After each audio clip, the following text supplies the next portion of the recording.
New York as the Yankees grabbed an early lead and held on to beat Boston for the 7th time in their last 8 games.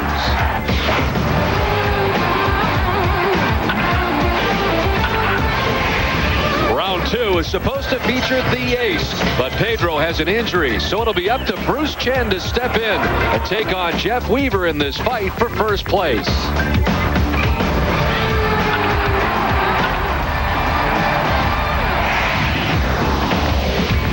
Live from Fenway Park, NESN presents Boston Red Sox baseball. Tonight, the Red Sox take on the New York Yankees.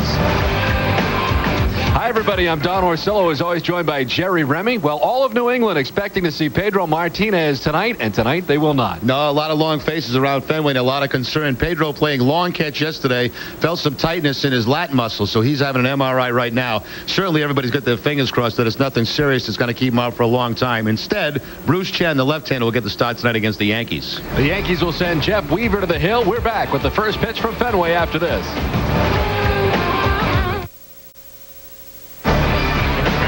Red Sox baseball is brought to you by Southwest Airlines, by your Boston area Lexus dealers, putting the world on notice again, and by Citizens Bank, not your typical bank. Good evening, everybody, and welcome to Fenway Park. A terrific evening here tonight at Fenway with the breeze blowing from right to left. The Yankees here for Game 2, and let's take a look at their starting lineup tonight. Alfonso Soriano at second base leads it off. Derek Jeter at short. Jason Giambi at first base with Bernie Williams in center. Hideki Matsui in left. Jorge Posada does the catching. Raul Mondesi in right. Todd Zeile at third base, and Bubba Trammell is the DH batting ninth. The Red Sox defense is brought to you by a Boston area Lexus dealers. It'll be Bill Miller at third base, Nomar the shortstop, Todd Walker at second, and David Ortiz at first. Left to right, Manny Ramirez, Johnny Damon, and Trot Nixon. Jason Varitek behind the mound, and of course everybody by now knows Pedro not making the start. It'll be Bruce Chen as a starter in 59 games, 13-17 in his career. You're looking at his numbers as a member of the Red Sox. His last start came last June against Oakland for Cincinnati. Went 4 innings in that ball game.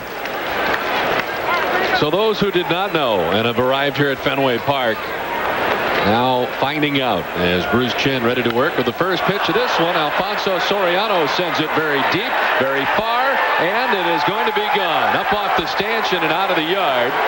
The first pitch of this one, he is out of the ballpark, and Alfonso Soriano has placed New York on top 1-0. Well, that didn't take too long. Last night, the same thing. The Yankees very aggressive against Casey Fossum.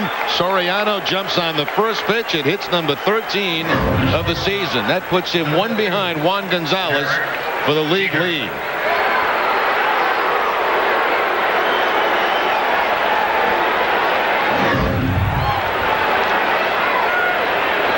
Well, a tough beginning for Bruce Chen. He'll now face Derek Jeter.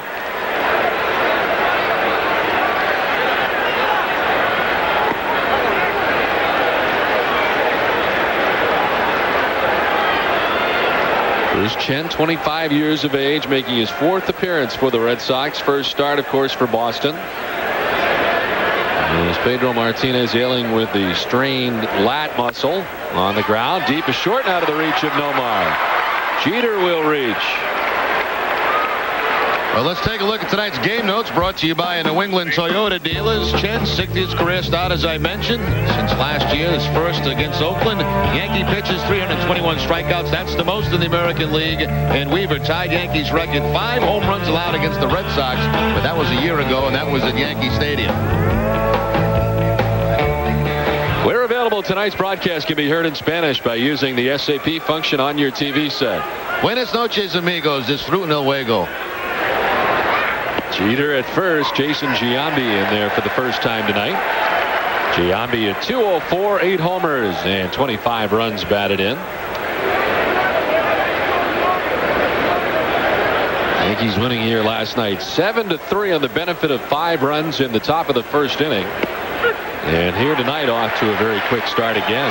That home run by Soriano, his 5th leadoff home run of this season, his 13th of his young major league career. 39 home runs a year ago for Soriano. His 13th of this season. Not your typical leadoff hitter for the Yankees. All kinds of pop for Soriano. He has the Yankees on top 1-0. Jeter at first. And Chen trying to settle down here in the first inning. We'll check on Jeter at first. Fastball, sweeping, curveball, changeup from Chen. And the first 2 hits of this game both have been on his fastball. He's a native of Panama City, Panama. Chen is the second Panamanian to join the Red Sox this season. Of course, Ramiro Mendoza is also from Panama. Chopped outside of first and foul. Still 1-2 to Giambi. At one time, Bruce Chen was an enormous prospect in the Atlanta Braves organization. And did pitch in the major leagues with Atlanta, among other teams now. And the left-hander has been around quite a bit over the last few years, and last with Houston before coming to Boston.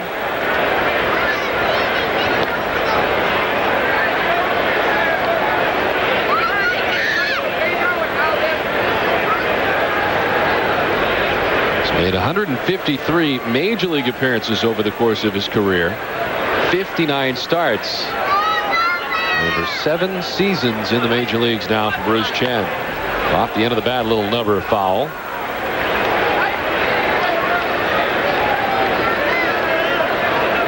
Chen, of course, joining the Red Sox on May 7th when he was claimed off waivers from the Astros. Red Sox have also made another roster move. Rudy Cianez called up from Pawtucket today to work out of the bullpen. Jason Shields sent back down. That's Cianez, longtime major league veteran. 1-2 missing for a ball. Jeter running, and this will skip into center field. Jeter will just keep on running and finds his way to third base with nobody out. Almost looks like there was some hesitation by Veritek on his throw to second base that caused him to throw it wild. Let's take another look on the replay. It's the breaking ball. No, he just comes up firing, but the throw's off the mark. It's by Garcia Parra into center field, and Jeter moves up a bag to third. So like last night, the first inning, a problem for the Red Sox. So a stolen base and an error charged to Jason Veritek. Giambi swinging away, sends it to right. Nixon moving in and over to make the catch. Should be plenty deep enough. Jeter headed homeward, and he will get there for the second New York run, and the Yankees lead it 2-0. Giambi picks up his 26th RBI of the season. Got the breaking ball that stayed inside and gave something that Giambi could lift and lift deep enough to the outfield to get Jeter home. See what Veritek was set up. He wanted that ball away. Instead it stayed inside, and that's certainly one Giambi could handle.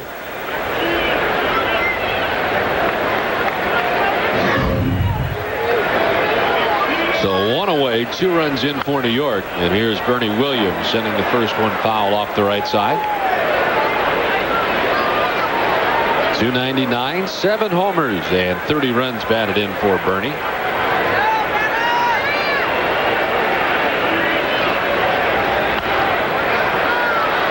And down 0-2.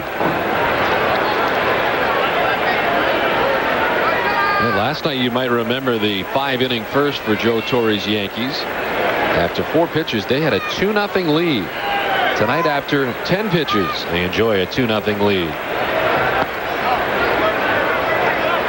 So the Yankees have come out swinging in each of the first 2 games of this series, very aggressive. And the big blow last night, of course, Raul Mondesi. A 1-2, slap foul.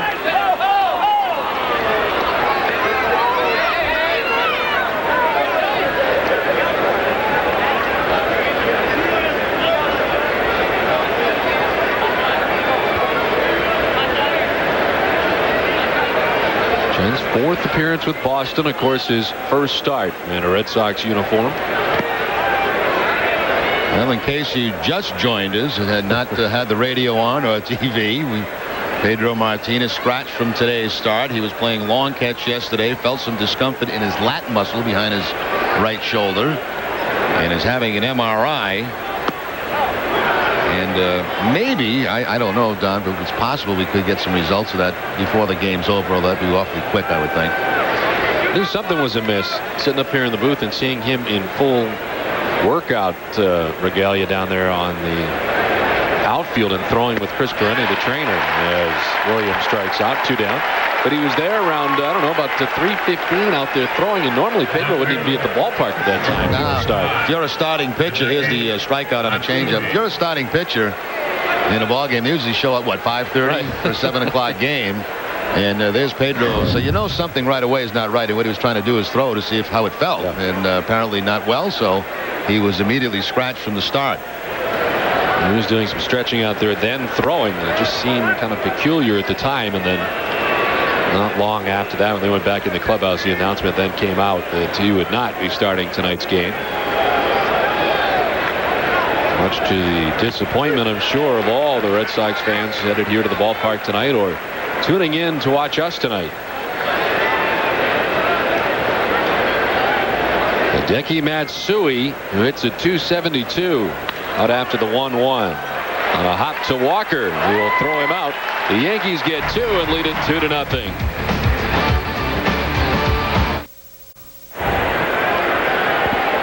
Back at Fenway, the Yankees get 2 in the top of the first inning. Red Sox coming to the plate in the bottom of the first. It'll be Johnny Damon, Todd Walker, and Nomar Garciaparra to face Jeff Weaver. And start number 9 for Weaver on the season. He's 3-2. Got a win last time out against Anaheim. Faced the Red Sox 1 time last year. The Red Sox had 5 home runs against Weaver in 7 innings at Yankee Stadium. So far this year, Weaver's only allowed 1 home run. Seems like we really had a tough adjustment to New York going over there from the Tigers. There's hard stuff inside. And he wants a new baseball. Last pitch at 92 miles per hour for the lanky right-hander. Russ Weaver, a 1-time member before going to the Yankees of the Detroit Tigers. Behind 3-0 to Johnny Damon. Checks in at .254, 5 homers and 18 runs batted in. 10-4 winner last time out was Jeff Weaver.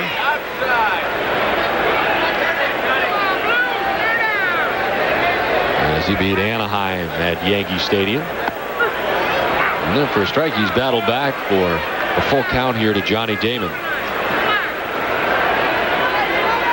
Only home run that he's given up this year, Jeff Devannon of the Anaheim Angels, part of that outing last time out.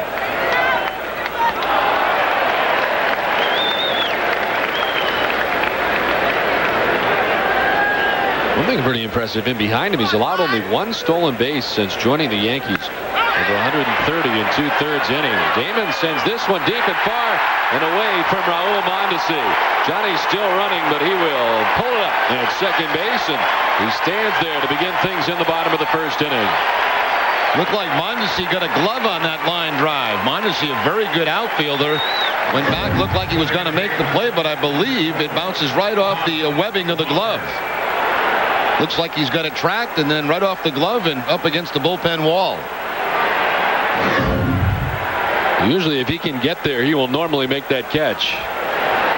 That one off the tip of his glove, and Damon stands at second base.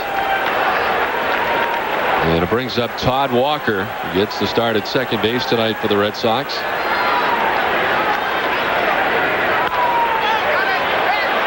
Popped up, moving over his Posada, but he won't have a play.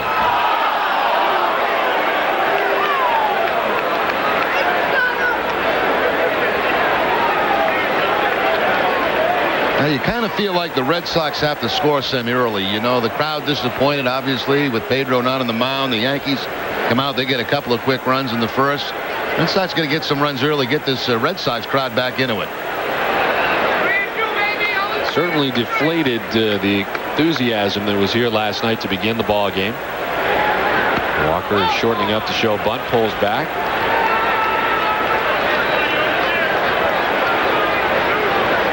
Park certainly was a buzz here last night before the ball game. Certainly one of the factors is that in the last couple of years the Yankees have been in so early over the Patriots Day weekend, but this year it took until May the 19th. for the clubs to meet this season.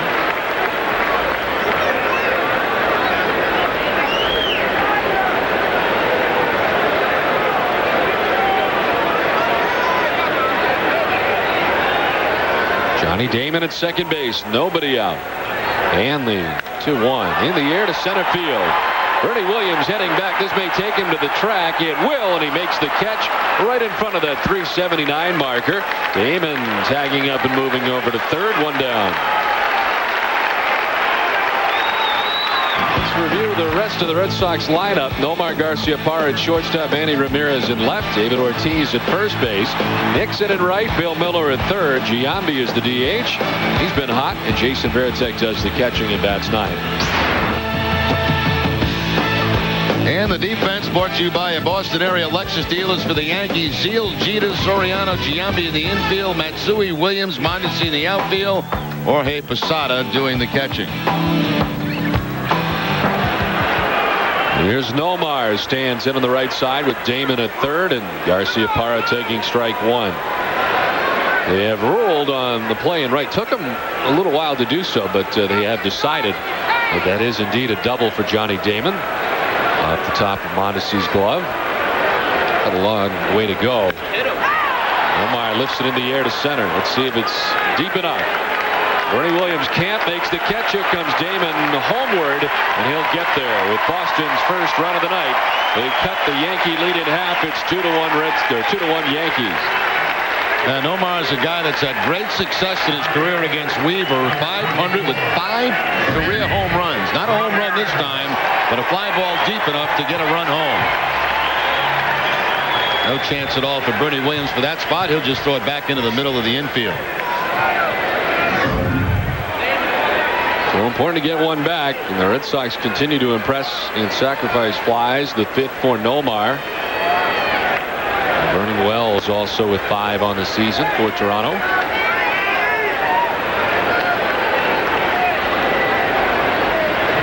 And he had 310, 6 homers, and 29 runs batted in.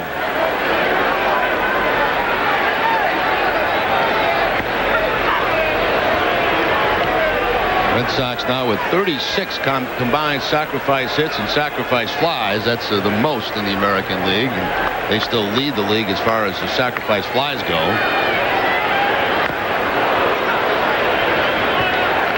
And he fouling it off, 1-2.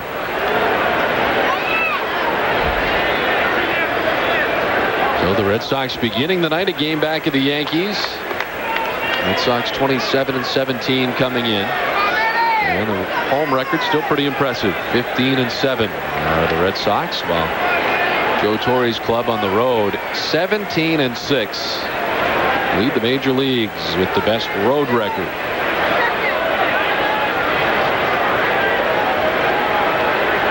Weaver with the 1-2 inside, and it hit him. And then he's struck by the pitch. Looking out towards Weaver. Appears to be unhappy. And yapping at him a little bit as well. Weaver seems to be very surprised. Well, I think everybody is. Manny's had success in his career against Weaver. He's got a couple of home runs, a .385 average. Weaver is a guy that will hit a lot of guys. He pitches inside. He's got that tailing fastball that will run in on right-handers. And that's what he's trying to do here to Ramirez. Instead, it clips him off the elbow, and Manny takes exception to it. Last couple of times Manny has been hit, and has almost felt each time that he's being hit on purpose. Yeah, it's almost like don't sending a message, don't be throwing inside on me. Ever.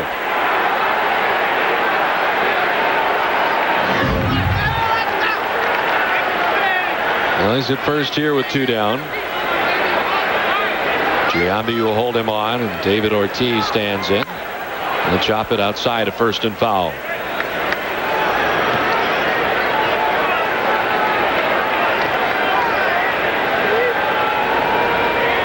Ortiz at .247, a home run, and 14 runs batted in.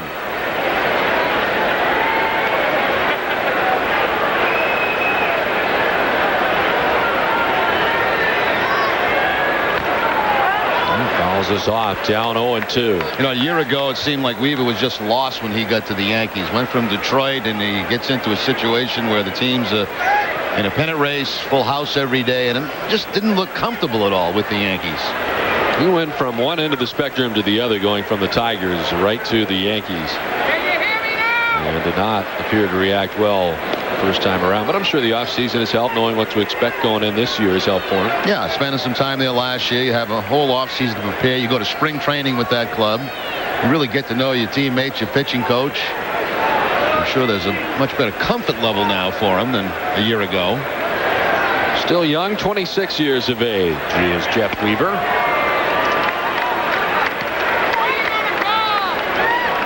Some pretty good numbers with some pretty bad ball clubs. The Detroit Tigers did not have a winning record there, but still had 11 wins in 2000. Was 11-15. 2001 was 13-16. But a lot of that is not indicative of the way he pitched. As the Tigers with some very bad teams over the last few years.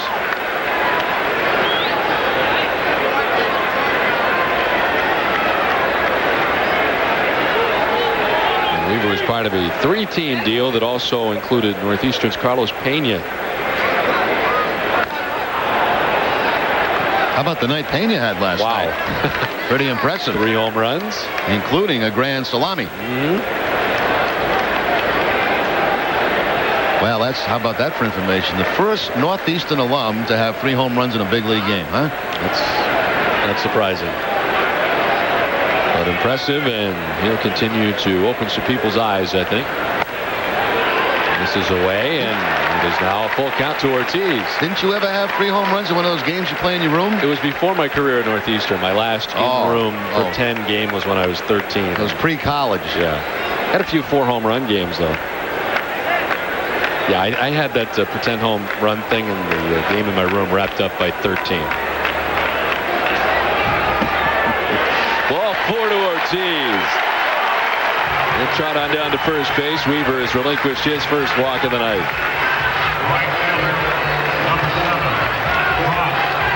So a hit batsman and a walk after there were 2 outs in the inning, and it'll bring up Trot Nixon, healthy and back in the Boston lineup tonight.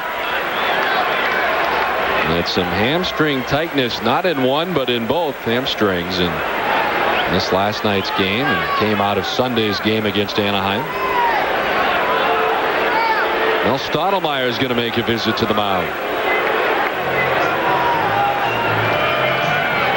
Well, maybe they didn't like the body language of Weaver. He was kind of standing on the mound, shaking his head, and I think Stottlemyre wants to get him back fired up and back on the right track.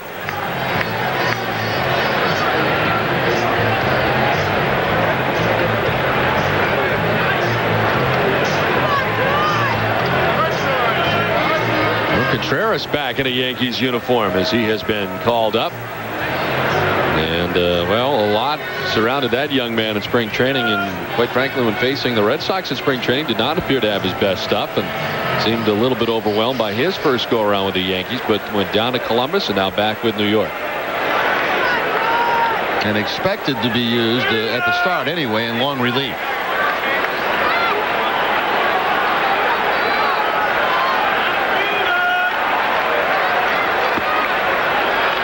Nixon takes ball 1.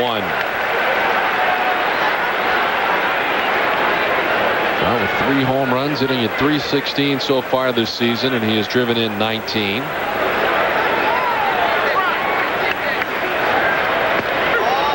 Strike over the outside corner, 1-1. 94-mile-an-hour fastball that time from Weaver, and of course with a lot of movement on it.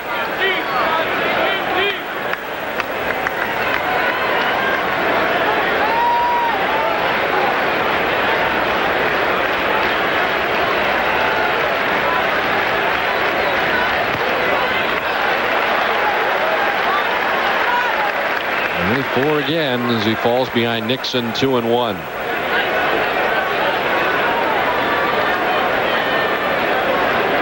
Weaver, originally selected by the White Sox in the second round in '97, did not sign before the Tigers came calling. Nixon lifts it in the air to left. Matsui coming in and under. Buckles back to make the catch, and the side's retired. Red Sox get a run, 2-1 New York. Don Orsillo and Jerry Remy back at Fenway Park as we head to the top of the second inning. 2-1 at the end of one. And the Yankees catcher Jorge Posada to lead it off. And Bruce Chen throws behind him. We'll see if he is ejected. Let's see. A warning will go. I think Chade is just going to warn both sides, and that's enough of that. And nicely done. I give him credit for not throwing him out right away. Some umpires, they may have run him right away. I don't get it, though. You know, I mean, to me, I don't think Weaver was trying to hit Manny. No, not at all. And now Chen comes out and throws one behind Posada. I don't know. That will miss, and it is 2-0. I'm getting more white out now. I thought Posada got hit by that. This scorecard's a mess already, and we haven't even got underway. I've given some thought to buying one of those, but I am not going to buy this one. I have to tell you, it is a mess. This is going to be a real ugly one. The whole scorecard is blotched out. First you had Pedro, of course, like we all did, in there in the original scorecard. Yep. So that's blotched out. Then you got some blotching down there at the bottom. What's going on with that? And I made some notes down there where I'm supposed to keep the score. So, hey, it's still going to be a nice one. Don't worry about it. 3-1 now to Posada.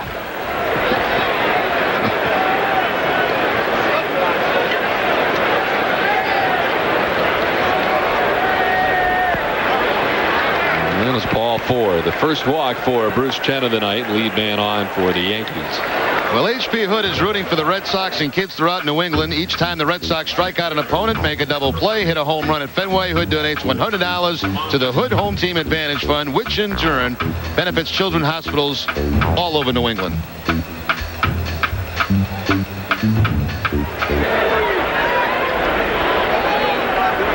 Posada at first with nobody out. Raul Mondesi, the right fielder, at 321, 8 homers. And 26 RBIs. Taking strike 1 from Chen.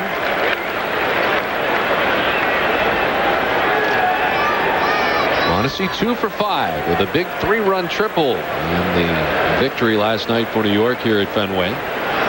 7 hits in his last 18 at bats. And here's another guy that is enjoying his second season in a Yankees uniform, coming over from the Blue Jays last year in the first week of July. And he never really did settle in. He battled some injuries, was sore for a lot of the year. And this season, 8 home runs out of the game, a .321 batting average. Home in the count 1-2. He's a guy that's got limited experience against Chen. He's faced him 5 times with 1 hit. That 1 hit, a home run.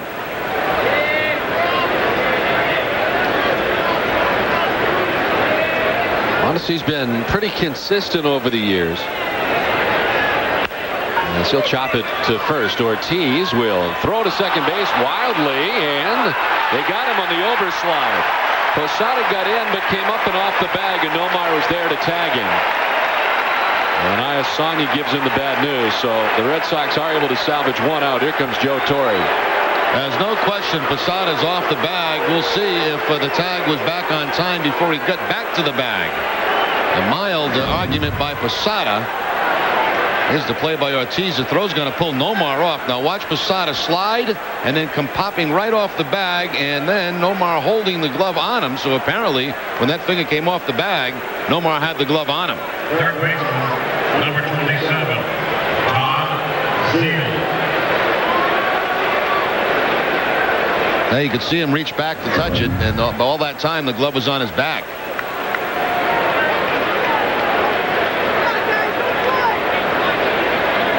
And Torre's argument was a mild one. 1 down. Line to see it first. Here's Todd Zeile.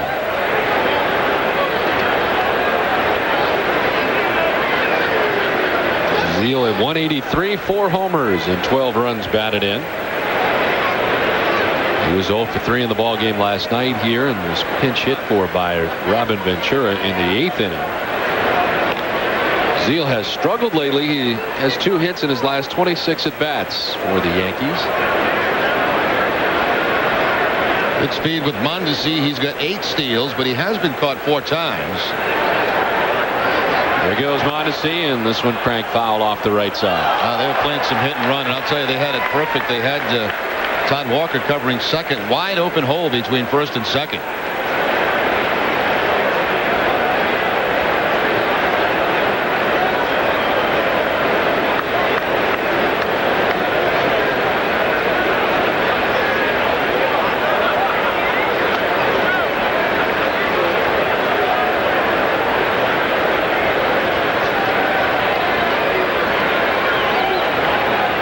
The 0-1. Mondesi goes again. The pitch, a strike, throw down, is not in time. Mondesi with his 9th stolen base of the year. First pitch was a hit and run. The second pitch just a straight out steal. And an excellent jump here by Mondesi. So apparently they have no problem picking up that move from Chen, because that was a very, very good jump.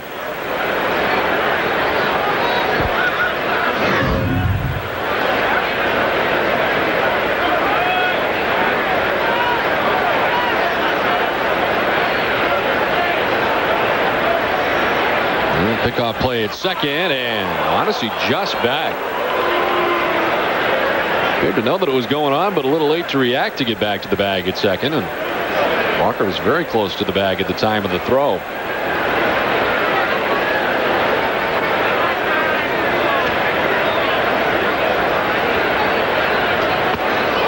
Zeal backing out of the way. 1-2 the count.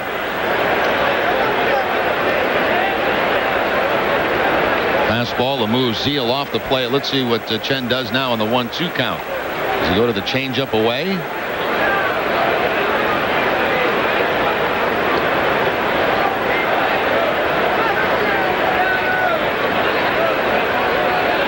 Zeal has played with a lot of ball clubs. He's now homered with a major league record 10 different teams in his career. The bat used for his record-setting home run displayed at the Hall of Fame in Cooperstown, and he sends this one to deep left field. That will go all the way to the wall. Mondesi will jog home from second base. Heading for 2 is Zeal, head first and safely with an RBI double, and the Yankees lead it 3-1. Well, instead of going away, they try to come back inside with the fastball, and Zeal able to get the hands in, barrel the bat out, and pull it right by Ramirez to drive in a run. Zeal picks up his 13th RBI. The Yankees take the 3-1 lead. Now Bubba Trammell, the number 9 hitter, and DH for New York. Trammell at .250, no homers and 4 runs batted in. He was picked up by the Yankees in the middle of spring training, coming over from the Padres, part of a Rondell White deal. Look out. Look up there in a hurry. She's going to have to be careful down there in those caroms. She almost got caught in too close and almost clipped her.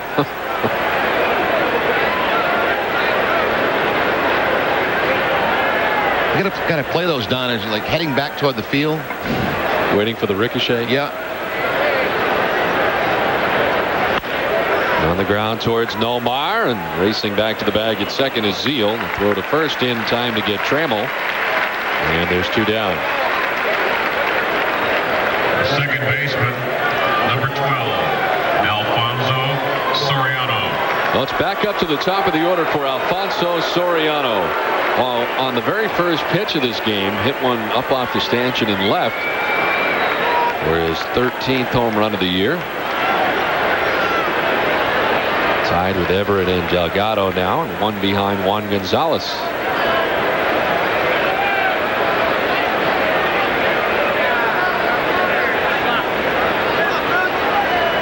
Sox outfield straight away.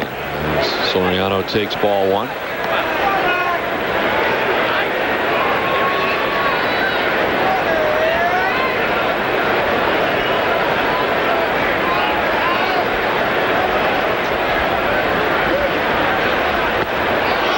Wow, swing from Soriano. Well, certainly we know about Alfonso Soriano being a very aggressive hitter.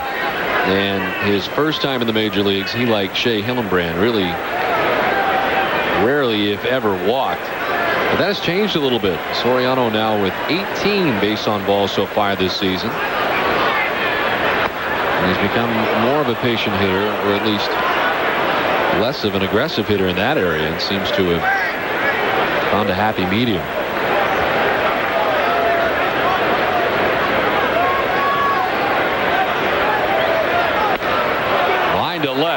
Over is Ramirez, and catches it up off the shoe tops. The Yankees get a run to add 1 to their total. 3-1 New York.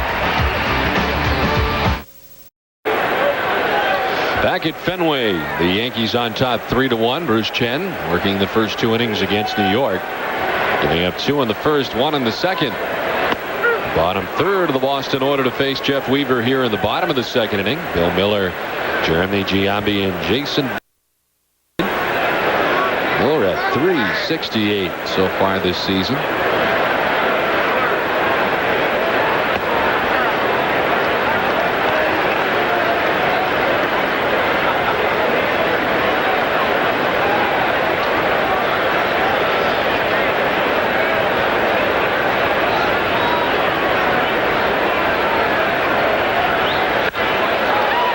To his left, Soriano from the outfield grass to throw Bill Miller out. And there's one away.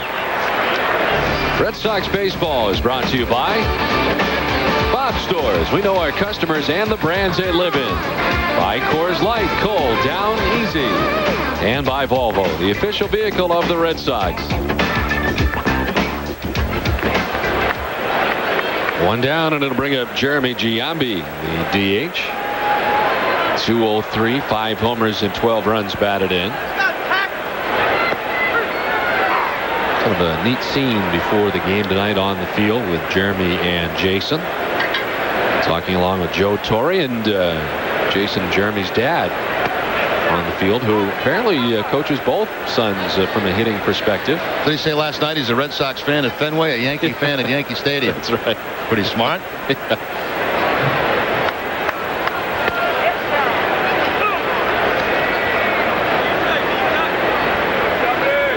Brady wanted a lot of lefties in the lineup against Weaver. Lefties hitting .307 against Weaver coming into the game tonight.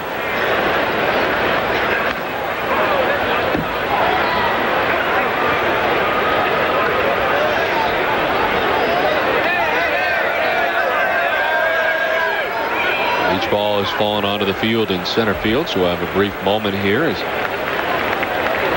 they dispose of it out there and behind Bernie Williams.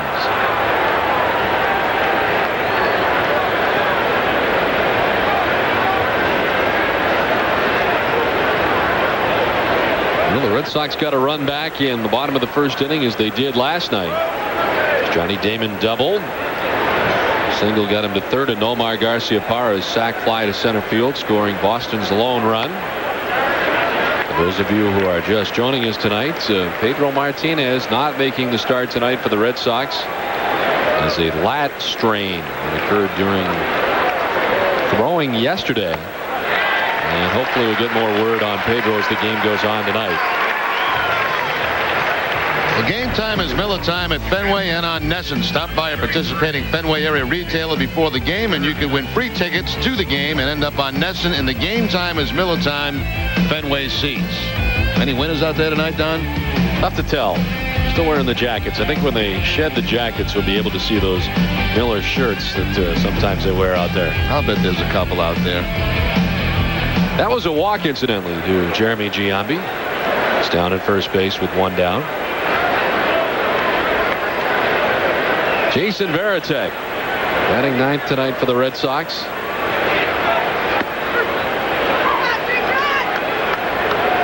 The walk given up by Weaver is the second that he has given up tonight.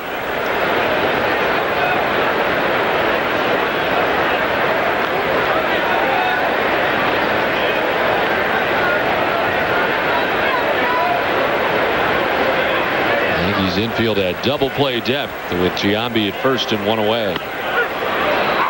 Now, we told you last night this Yankee pitching staff has walked the fewest batters in the league. They've also struck out the most. Of course, David Wells walks a guy about every 5 years. And he did mix one in last night. And next one will be 5 years from now. He's still pitching. 40 years old today, right? That's right. Line to left. Matsui on the move will make the catch. And back to the bag at first will go Giambi. See, this is something the Red Sox don't need tonight. Now, they hit a lot of balls pretty good last night. Line drives right at people. In this inning alone, Miller's ball was hit hard to second base. Soriano made a fine play. That ball hit right on the button by Varitek, but right at Matsui. So some of those line drives have to start dropping in. What do they call it? Law of average? Yes. Glass is half empty or half full. Johnny Damon doubled his first time. Up off the glove and right of Raul Mondesi, had a long way to go. They could not reel it in. Damon has been hitting very well over the last 9 games at .333. I've always kind of viewed you as a glass half full guy. Oh, absolutely. Yeah. Mr. Positive. He fooled on that. 0-2. Took something off the curveball that time, did Weaver, to pick up the second strike. And balance.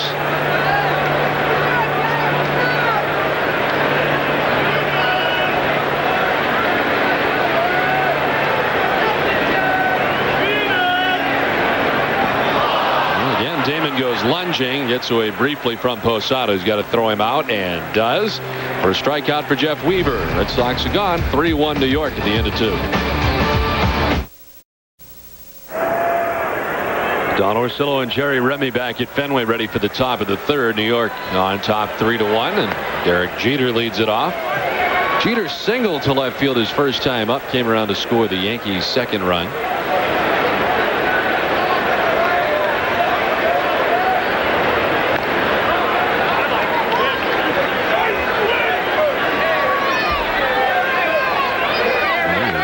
On the Yankees all-time list. And that list ahead of him, all Hall of Famers. Who's that first guy on that list? He's been a problem around here for a long time, hasn't he? Yeah. Something about a curse.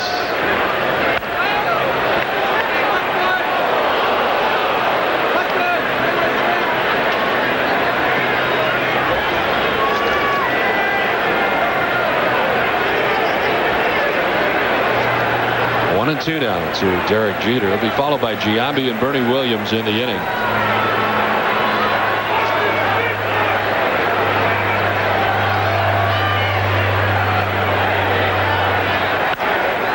In the air down the right field line. Nixon moving over. Not much room in which to work with. Does he make the catch? Yes.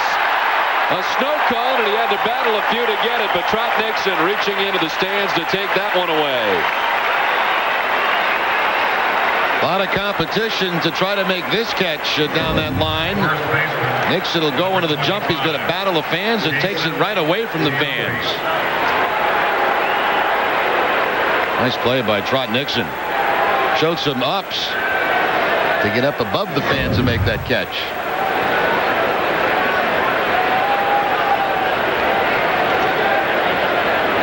One down for Jason Giambi, who had a sac fly in the first inning. Good for his 26th RBI of the year. And a pretty good career at Fenway Park. First with the Oakland A's and now as a member of the New York Yankees.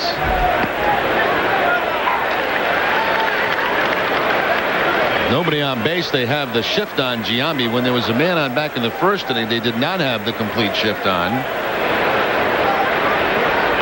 Giambi burned him last night with a base hit. I was going to say that. He was able to go the other way to the left of the bag at second base, so the base hit.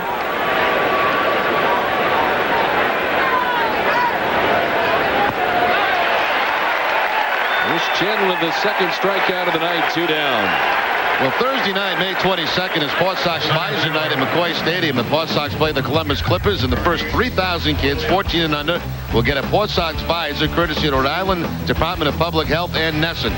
The tickets called today or log on to PortSox.com. So 2 strikeouts for Bruce Chen, and he's retired 4 Yankees in a row. He's gotten the first 2 outs of this inning. Jeter and Giambi pretty quickly and quietly, and now Bernie Williams. A .327 hitter against left-handed pitching. And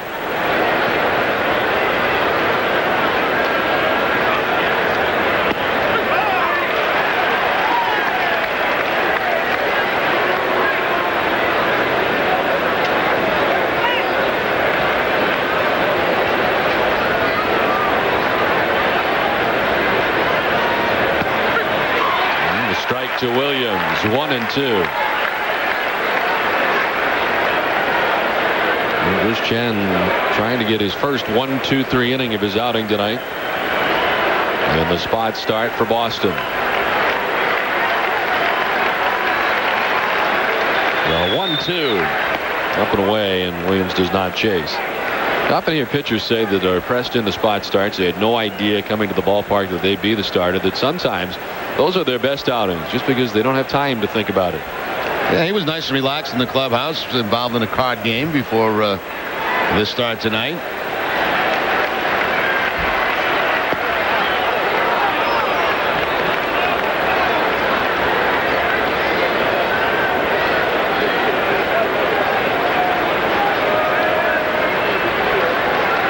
First start in a Red Sox uniform, his 5th appearance for Boston. The payoff pitch. Bernie sends it foul off the right side.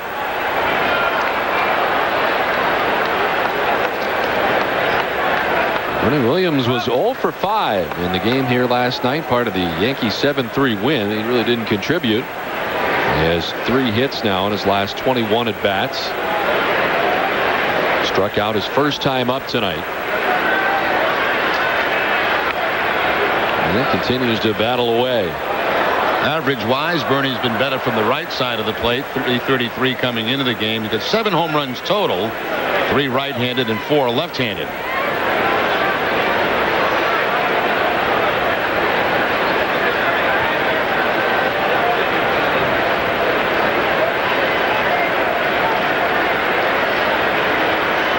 Chen again with the 3-2.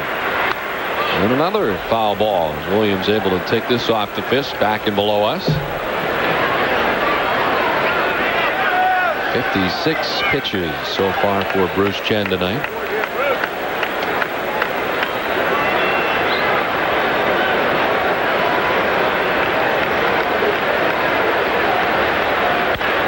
On the ground, Walker, a step or two to his right. He throws out Williams. 1-2-3 third for Chen. 2.5 done. 3-1 New York. Bottom of the 3rd inning. Red Sox trailing by 2. New York on top 3-1. Todd Walker, Nomar Garciaparra, and Manny Ramirez to face Jeff Weaver in the inning.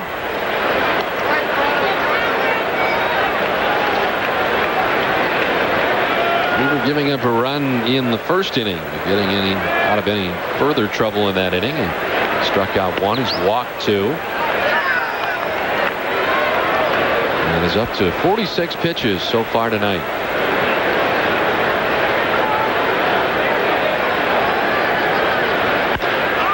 Walker sends this to deep left center field, back and up off the wall.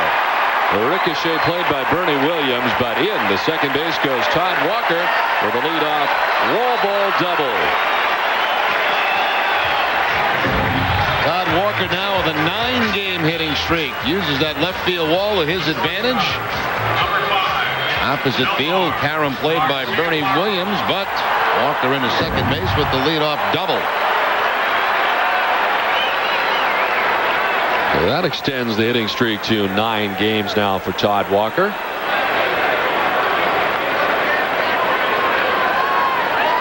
Here's Nomar with very good numbers against Jeff Weaver. 9 for 18, 5 home runs.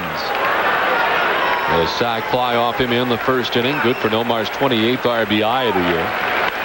And he sends this deep and far, but foul.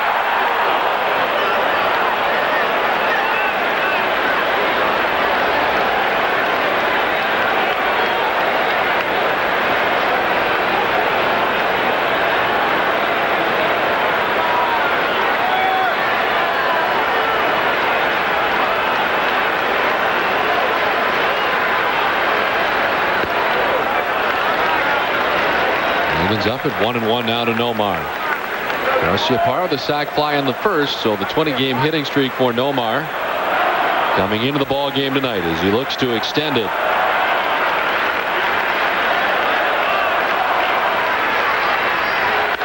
Sends it foul, this time off the right side. It is the 4th time in Nomar's career in a Red Sox uniform that he's had a 20-game hitting streak, matching Tris Speaker's club record.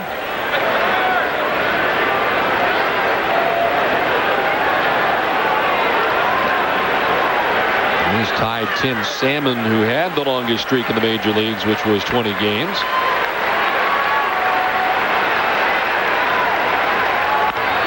Line to left, down the line. It is a fair ball.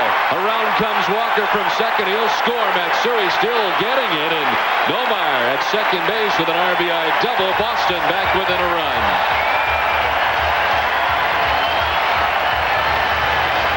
21 straight for Nomar Garciaparra. Yeah, got a flat breaking ball there from Weaver. Didn't really do very much except spin. And right down in the corner. This thing's going to bounce around for a while, get caught in that garage door. And Matsui has to chase it down. Garciaparra into second base with the double. So back-to-back doubles. Still nobody out here in the third inning.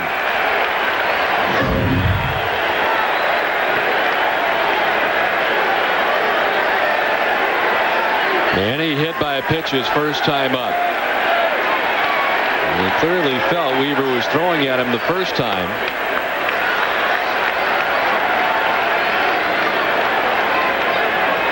Well, let's see if that little bit of intimidation works if Weaver stays away from Ramirez. First pitch, away.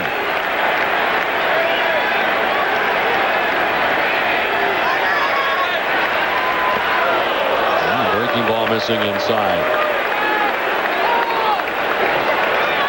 I get the feeling Weaver is not easily intimidated. And he has enjoyed success against Jeff Weaver in his career. Here being hit the first time has added some extra incentive for Ramirez. See, both fastballs away this time. First base is open. That's the question mark here. 3-0. Does he give in to him with a pitch that Manny can hit, and will he have the green light? Looking all the way, and a 4-pitch walk for Ramirez. Red Sox baseball is brought to you by your Lincoln Mercury dealers and by LoJack. Keep it close. Third walk given up by Jeff Weaver in the night, and the Red Sox have 2 on, nobody out. First baseman. They have gotten back within a run here in the bottom of the third inning. 3-2 New York, and David Ortiz will be next.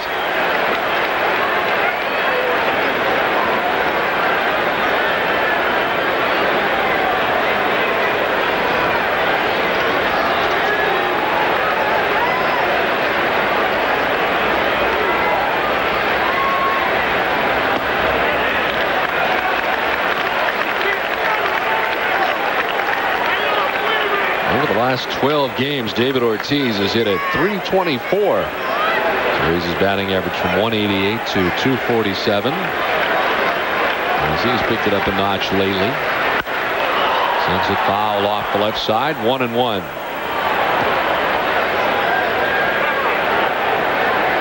Also has 8 RBIs in his last 8 games.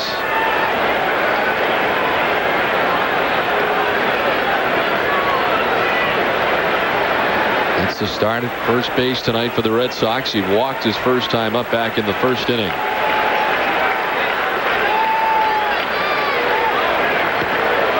Down and in. Good play by Posada.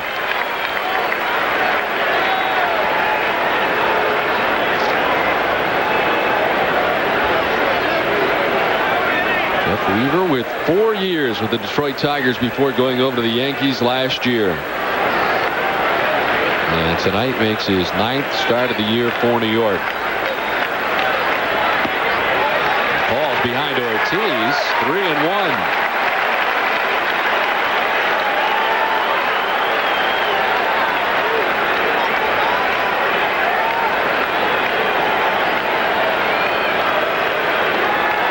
Omar at second, Manny at first, nobody out. Last of the third inning, a run in.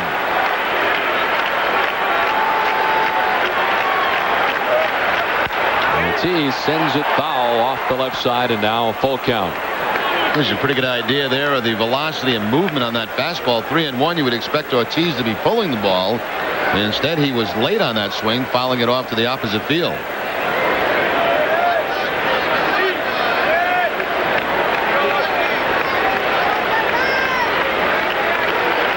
Nixon waits on deck. The first a bit of business right here. Jeff Weaver and David Ortiz in a full count.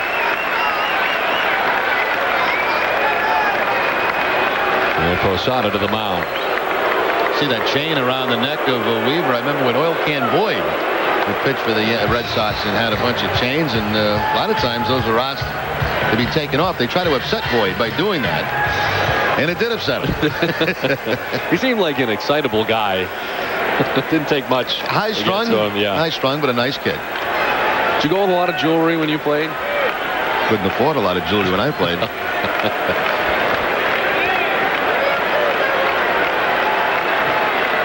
2 on, nobody out.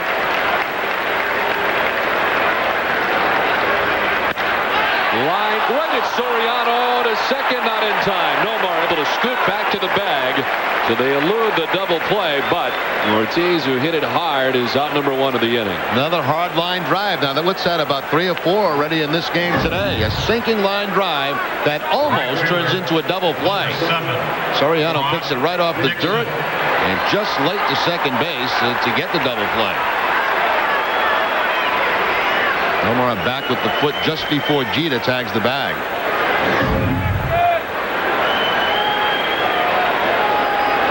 One down for Trot Nixon. The flight out to left field his first time. 3 homers against Weaver. And he goes after that pitch. Thought he held up. With the call from the home plate umpire Tim Sheeta.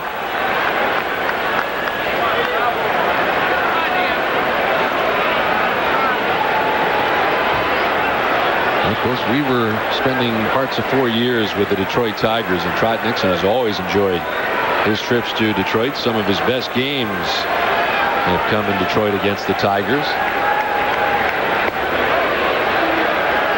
Evens up at 1-1 now to Nixon.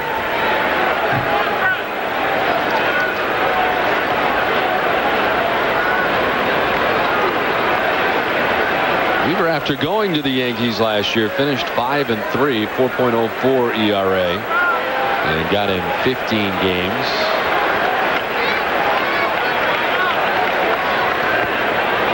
Breaking ball missing to Nixon.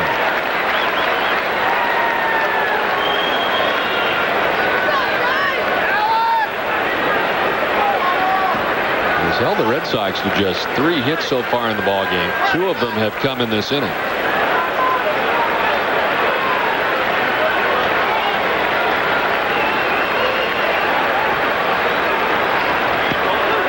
On the corner, 2-2. Pretty nasty pitch by Weaver, a 2-1 changeup, and a changeup it's just about unhittable.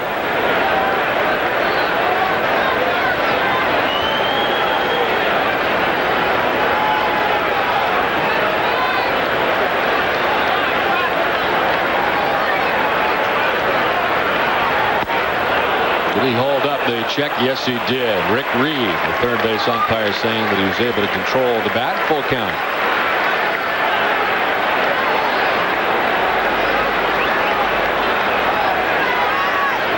The runners will be off here.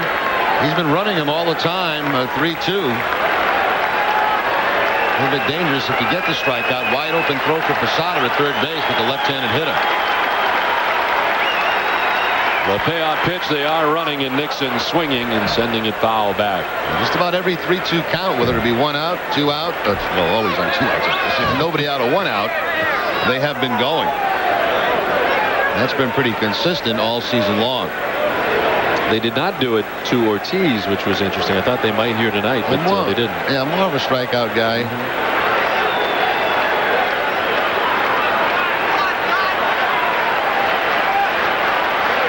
They're off again as Weaver ready with the 3-2. There go the runners, and Nixon strikes out, throw to third. They're waiting for Nomar to get there. There's the danger. Strike him out, throw him out. We head to the 4th. It's now 3-2 New York.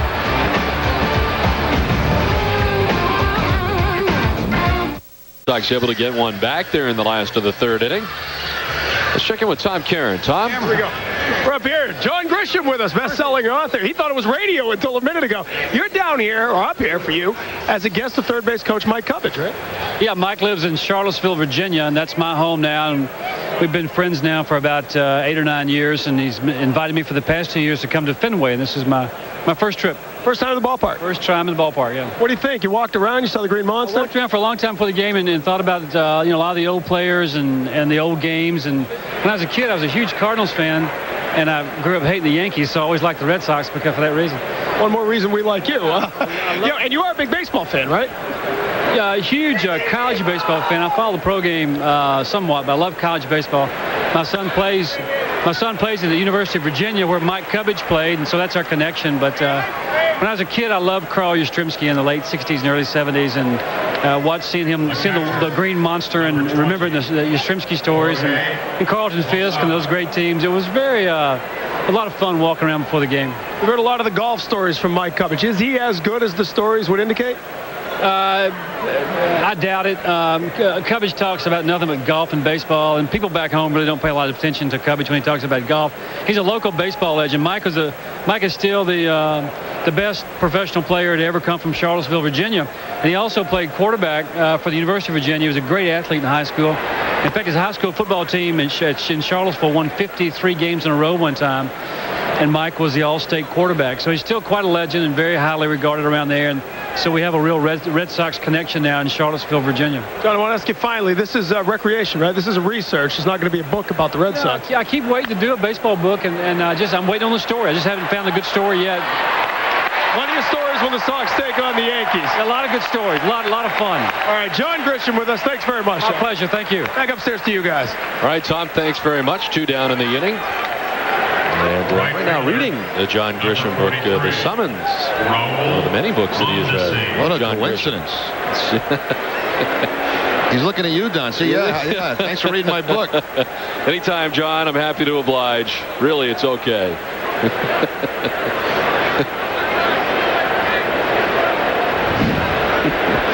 Two down for Mondesi.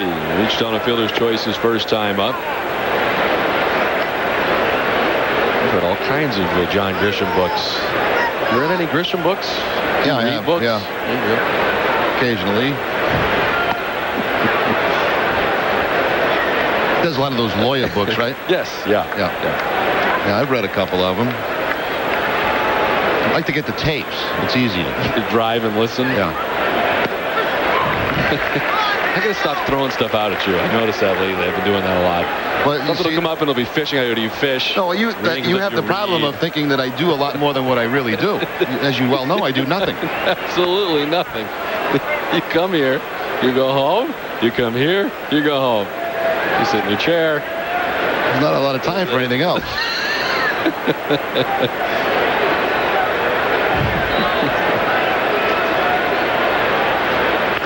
On the ground at third. Bill Miller's deep at third. The throw a little bit off the mark, but Ortiz there to make the recovery. Yankees gone. 3.5 done, 3-2 New York.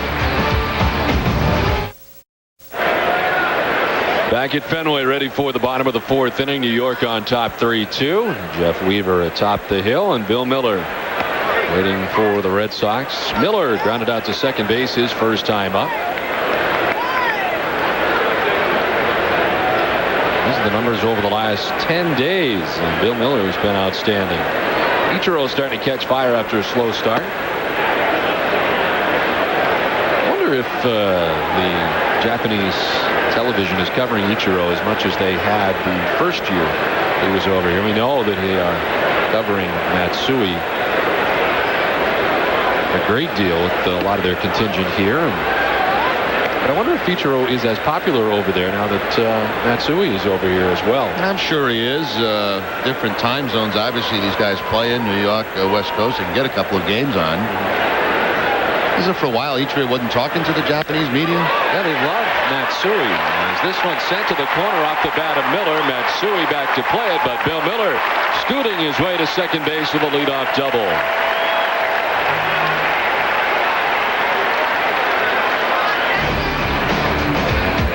Red Sox baseball is brought to you by Dunkin' Donuts. By Jeep, only in a Jeep. And by Samuel Adams Boston Lager, always a good decision. 18 doubles now for Miller. That ties him for the top spot in the American League with Eric Hinsky of the Toronto Blue Jays. 23 of 41 hits have gone for extra bases this season for Bill Miller. So Miller stands at second. Here's Jeremy Giambi, who walked his first time up. You mentioned Sam Adams. Is he here again tonight? I think it was a one-night thing. He's not having his hair done. He spent a lot of time on the lid up here before meeting us. Quite honestly, Sam did not seem real excited about meeting us. It was like, you know, I got to take a picture, so let me fix my hair and snap this thing. I don't think he was overly impressed with us, no. I got the impression. He's a big star. He didn't really know who we were. That's okay.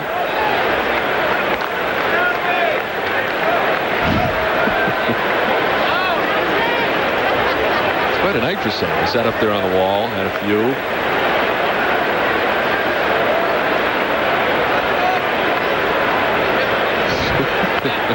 Spent some time with Tom Caron. He didn't seem to show much interest in Tom Caron either. I noticed that. A heck of a guy, though. A nice guy. We finally, you know, got the picture taken. And always a good decision. And he's a busy guy, let's face it. Very busy. New commercials coming out all the time. And that hair. Well, that's the key to hair. Don't roll out of bed and show up with hair like that.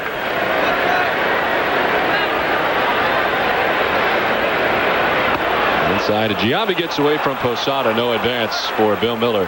Thought about it, but Posada was able to locate it quickly. Yeah, well, it's just like, you know, you hit a double. You don't want to be thrown on a third for the first out of the inning. Same thing here with Bill Miller. You've got to make absolutely sure that you can make third base. That ball really not that far away from Posada. Good secondary lead by Miller. A couple of steps, decides he can't make it. Back to the bag.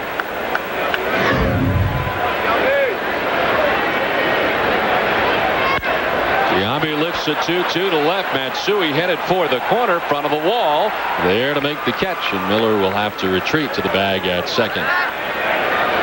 Well, it is a 3-2 New York lead. Let's take a look at the numbers if you're just joining us tonight. Soriano led off the game. First pitch. Hit a home run. His 13th. Fazil an RBI double. Nomar double, a sac fly, and 2 runs batted in. Nomar hitting safely in 21 straight now. Bruce Chen starting 4 innings, giving up 3 runs, 2 earned. And Jeff Weaver in 3 1/3, giving up 2 runs. 1 out. Potential tying run and scoring position for Boston. Here's Jason Varitek. He lined out to left field his first time up.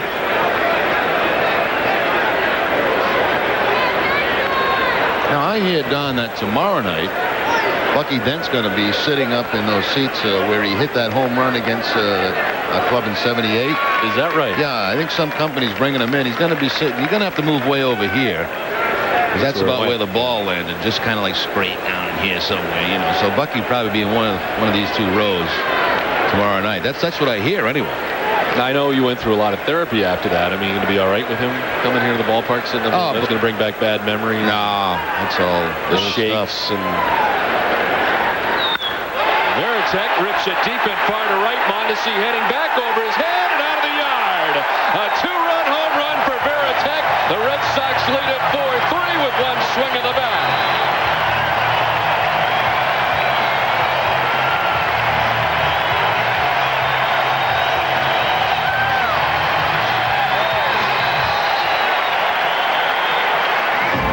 Only the second home run that Weaver has allowed this season. Line drive home run for Varitek. You'll see it just go right beside the bullpen area in the first row. Varitek picks up his 6th home run, his 2nd career-wise off Weaver, and the Red Sox take the 4-3 lead.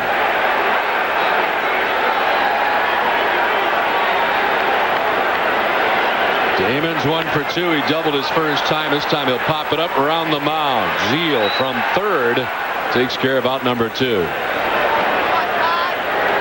Now there's action in the Red Sox bullpen. It looks like Mendoza is loosening up. But Brady said he'd be the first guy to follow Chen in this game, so maybe he'd be coming on in the 5th inning. An interesting scenario facing his old team, the New York Yankees, here tonight if he does indeed come in.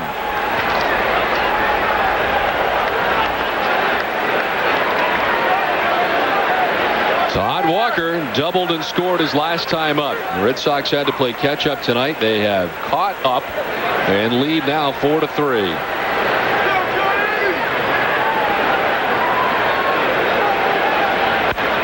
Fouled off the left side, 0-2.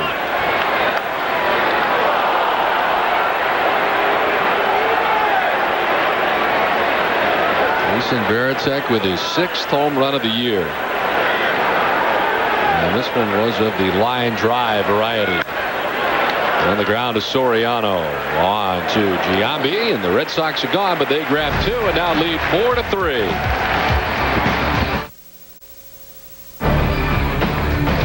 Red Sox baseball is brought to you by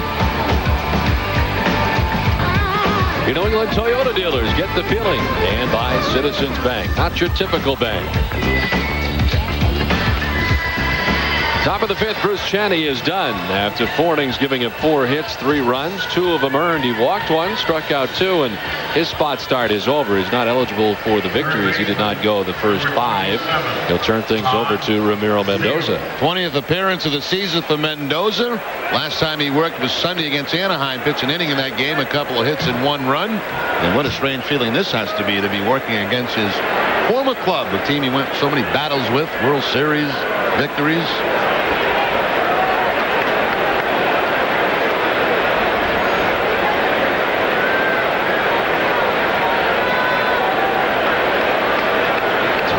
Zeal to lead it off here. 3rd baseman for New York. Number 8 hitter. Zeal, Trammell, and Soriano to bat here in the top of the 5th inning.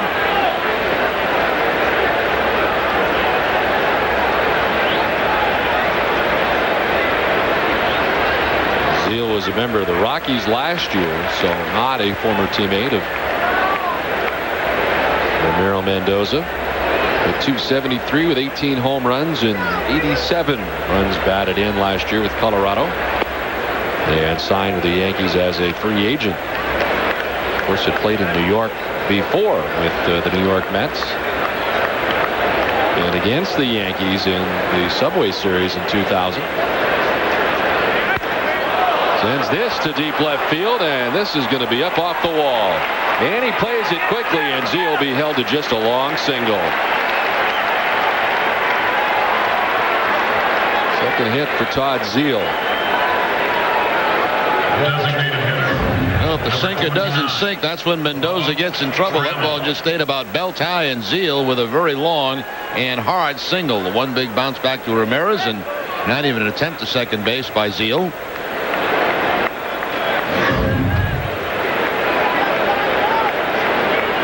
So the lead man on for New York for the 4th time in 5 innings.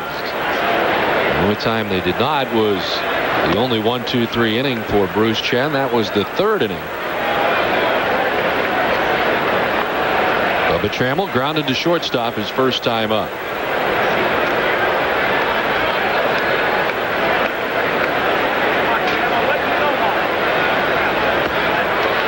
Years ago, we were talking about Hideki Matsui and Ichiro. The game is more global today than it was when you played. Oh, much more. much more, yep.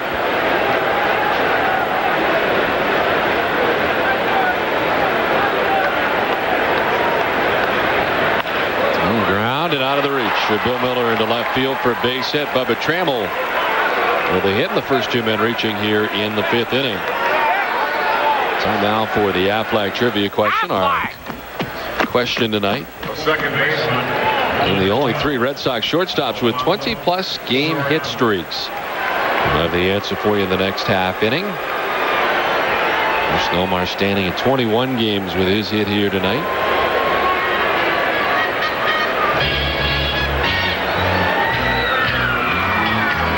Let's take out to talk to Mendoza, who has given up hits to Zeal and Trammell, the 8-9 hitters for New York. Certainly he'd like to shut him down here, as the Red Sox have just taken the lead with 2 runs in the bottom of the 4th. And Mel Stottlemyre certainly knows a little bit about Ramiro Mendoza. A lot of people were surprised that Ramiro Mendoza was not re-signed by the Yankees. Chop through the left side for a base hit. Zeal will have to stop at 3rd, manning up with it in shallow left, and now New York has the bases loaded with nobody out on their 3rd consecutive hit off Ramiro Mendoza. That's probably the best pitch Mendoza has featured so far. That was a pretty good sinker, but also a pretty good hitter. That ball down below the knees and topped through that hole between 3rd and short by Soriano. So back come the Yankees very quickly. Nobody warming behind him in the Boston bullpen. As Mendoza now has to face Derek Jeter in the heart of the New York order. Jeter looking for the first grand slam of his career.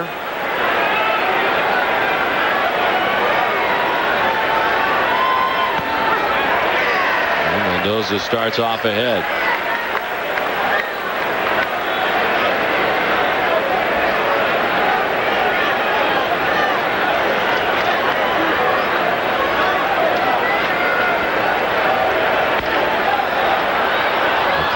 Outside of third. Bill Miller over to play it. And Jeter in the hole here. Nothing in two.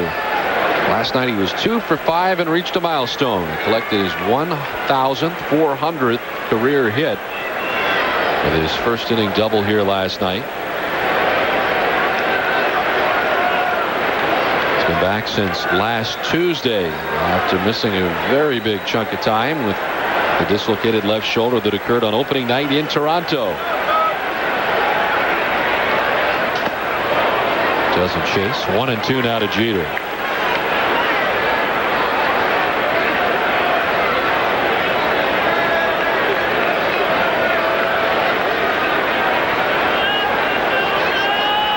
Zeal at third, Trammell at second, and Soriano over at first. Nobody out.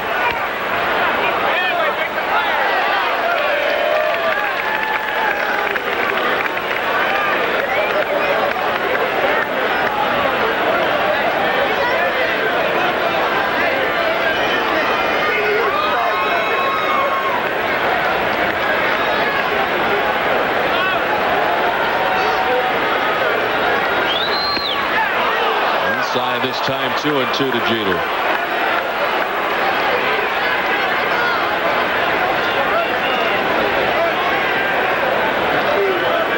It'll get me easier as Jason Giambi waits on deck. Mendoza first reached the big leagues with the Yankees in 1996.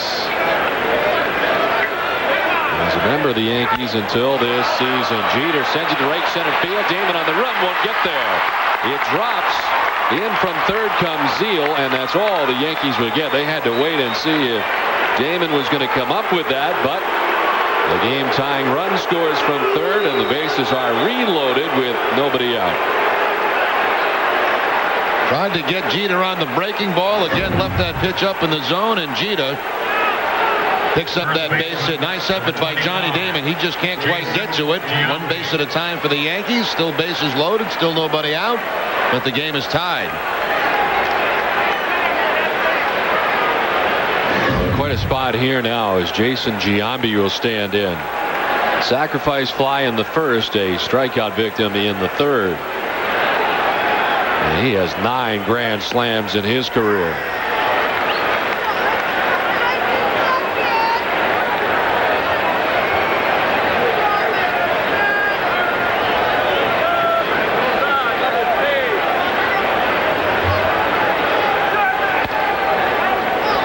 Missing up top that time. 91 miles per hour. He's thrown 16 pitches and has not recorded an out here yet in the top of the 5th inning.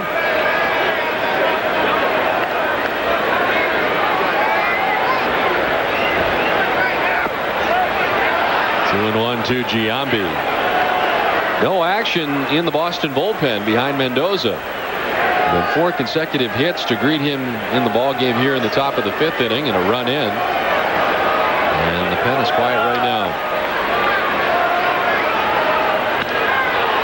In the air to right field. Nixon has it sized up as he moves to his right. Should be deep enough as Trammell tagging from third is headed homeward. He will score. The Yankees pull ahead 5-4. On to third moves Alfonso Soriano. The second sack fly of the game for Jason Giambi. And the Red Sox lead is gone. Well, productive out by Giambi. He gets that sinker down and in, still lifts it deep enough to advance 2 runners. The man from third to score, and also Soriano to third base now with less than 2 outs. By getting that ball back in the second, though, they do keep the double play in order because the runner at first, Derek Jeter, could not go anywhere.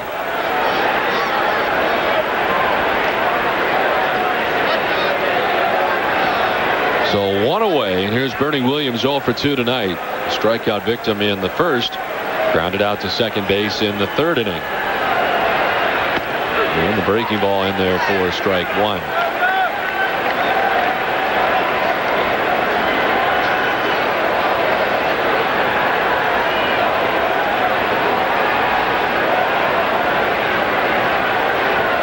So a 2-run inning so far for the Yankees here in the top of the 5th.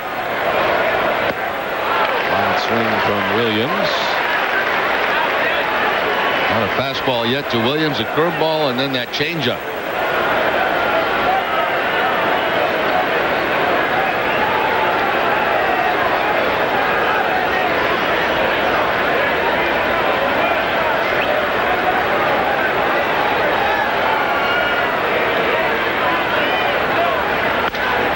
Looking back, grounder, and diving is Walker. The throw to first in time, nice play, but in the back door from third comes Soriano with the 6th New York run, and the Yankees lead it 6-4. That nearly got through into right. Nice play by Todd Walker to dive, make the play, back up on his Number 55. feet to make the throw to first base to get the out. But with that, another run home, so the Yankees don't stay behind in this game very long.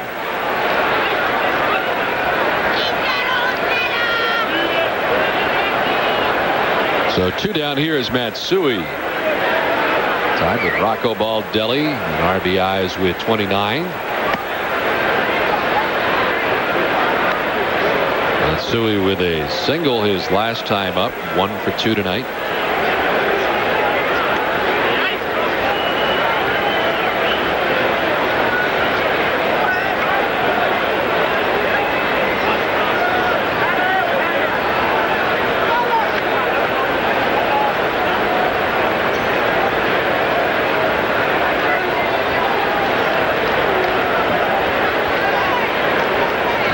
For 5 here last night, 1 for 2 so far tonight. Veritek able to take that out of the dirt. 2-0 now to Matsui. And the home opener for New York at Yankee Stadium, and his first game there, he had a grand slam against the Minnesota Twins. Became the first Yankee in franchise history to hit a grand slam in his first game at Yankee Stadium.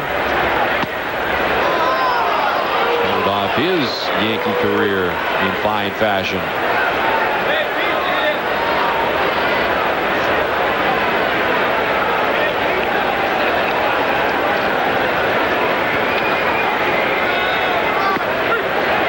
There's a strike over the outside corner. 3-1 now to Matsui. Well, these are the kind of games when you have to go to the bullpen for a start. You're going to use probably 2 or 3, 4 different guys in the game. And that certainly sets you back for a few days after that. Strike, full count.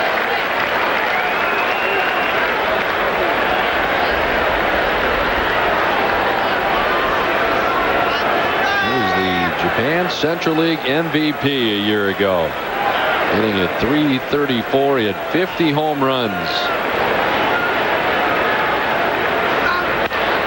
Chopped right side. Todd Walker there again, underhanded and in time. Yankees scored 3 of them and now lead 6-4.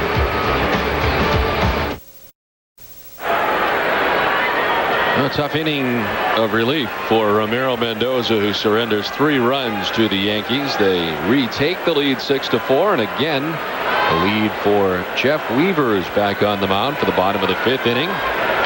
Nomar 1 for 1 tonight with a sac fly and a double driven in 2 in the ball game tonight. Chop to third. Zeal plays the tough hop and throws out Nomar for out number 1. Time now for the Heineken What's on Tap. Tomorrow night, the final game of the series. Our coverage begins at 6:30 here on NESN. Then the Cleveland Indians are in for the first time. The first game on UPN 38 in Boston. NESN outside of Boston. Fox National here on Saturday for the middle game. And then Sunday, the final game of the series. Right back here on NESN. Our coverage beginning at 1:30. And Roger will be going after win 299 here tomorrow night in the final game of the 3-game series. This Got a picture today in the Boston Globe of you and Roger. Yeah, future Hall of Famer and me. And you. Nice.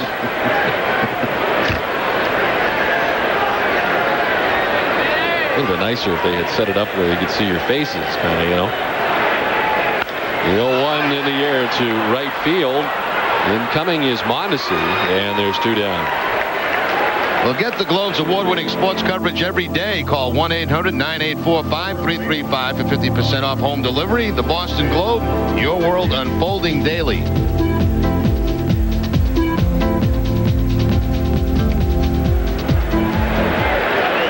Two down, and David Ortiz steps up. Ortiz walked in the first, lined out to second base in the 3rd inning.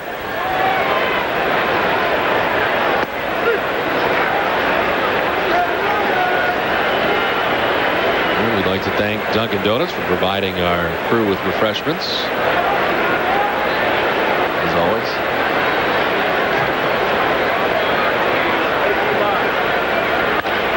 In the air to center field, Bernie Williams jogging back. He's there to make the catch, and it's a 1-2-3-5 for Jeff Weaver. 6-4 New York at the end of 5. Don Orsillo and Jerry Remy back at Fenway, ready for the top of the 6th inning. And the Red Sox trailing by 2, 6-4. New York on top. Jorge Posada to lead it off. Posada, Mondesi, and Todd Zeile to face Ramiro Mendoza.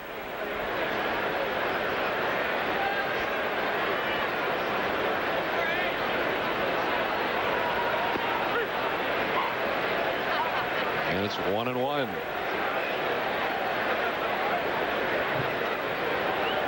Mendoza faced 7 Yankees in the top of the 5th and gave up 3 runs as the Yankees quickly had the bases loaded with nobody out. And were able to bring in 3 runs, and then Jeff Weaver on the other side sending the Red Sox down 1-2-3. Garciaparra, Ramirez, and Ortiz were disposed of quite quickly by Weaver.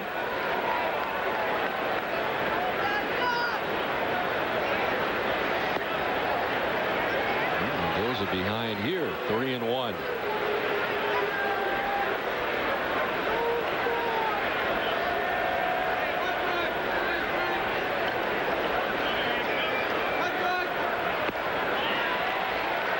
Count to Posada. 40 doubles a year ago for Posada. Established a franchise record, most doubles by a catcher in a single season. Sends this one foul back into the seats. The previous Yankee record was 35 doubles by Bill Dickey back in 1937. Most doubles in the majors from a catcher since Ivan Rodriguez had 45 back in 1996. Posada, a switch hitter.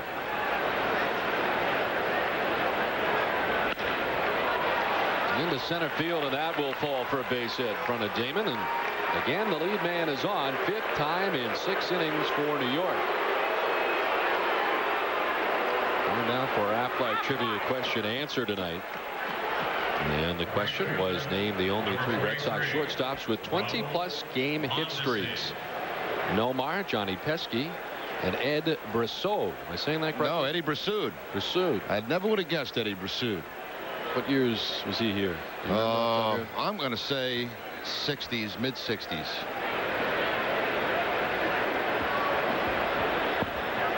That's when you can get a lot of tickets the day of game here at Fenway. Things are available. Yeah, you can walk up, get a nice box seat. Leading up to 67. That's when things started to really turn around.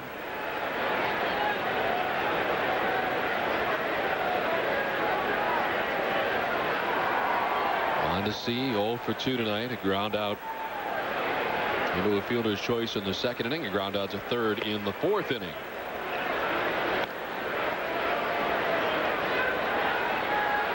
Bruce Chen started with the first 4. Gave up 3 runs to the Yankees. 2 of them were earned runs. And Mendoza's been on since the 5th. Chop to 3rd. Miller to 2nd for 1. On to 1st, and it's not in time. They do get the lead man in Posada at second base on the force out, and Mondesi at first with one away. Let's check in with Tom Caron. Tom. Don, thank you. Here with Massachusetts Governor Mitt Romney and taking the baseball game on a nice night. Hey, couldn't be better than this. We could do a little better in terms of the score right now, but weather's great. Team's looking good. Wondering if, as the governor here, you take a sampling of the mood of the public based on how the Red Sox are doing over the course of a game. That'd be tough. I'll tell you, when you're playing the Yankees, these guys are tough, but maybe a luxury tax that we could impose on them every time they come to Boston would be a little help. Now, no wagering with the governor of New York in the regular season, right? You save that stuff for the playoffs. Yeah, we'd be bankrupt if we were betting now, but I don't know. Maybe we'll give it a thought. A pretty good governor down there. You came tonight. We were talking. Everyone wanted to see Pedro pitch. Bruce Chen, you were commenting, really put in a nice outing. He started off awfully, soft, but he got very good as time went on. I was disappointed to see him pulled because I thought he was doing pretty well. We're having some baseball commentary from the governor of the Commonwealth. Guys, back to you. All right, Tom, thanks very much. Lined into center field by Todd Zeal. Mondesi on to third. And runners at the corners with one out. And the boos continue to ring out here at Fenway Park. Second time Zeal has faced Mendoza. Second time he's got a base hit. Zeal's 3 for 3 on the night. Double, 2 singles, and an RBI.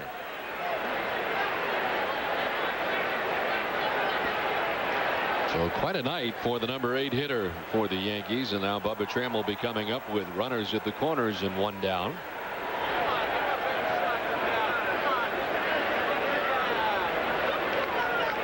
Action in the Boston bullpen. Looks like Mike Timlin is up as Mendoza continues to struggle, and Trammell out ahead of that pitch. How about Tom Caron, huh? With the governors and famous authors. Unbelievable. What a job. It's a pretty good gig. We're stuck up here with Adam.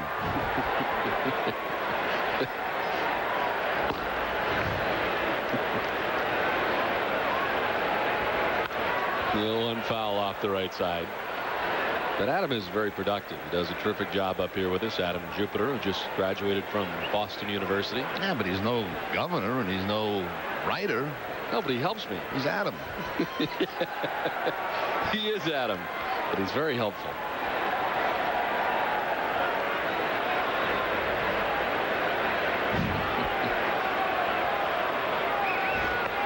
Strike 3, and Mendoza able to get the second out of the inning. Picked a good time to pick up his first strikeout of the night. High fastball here from Mendoza, trying to waste the pitch with the count 0-2, and Bubba Trammell helps him out by swinging at a bad pitch.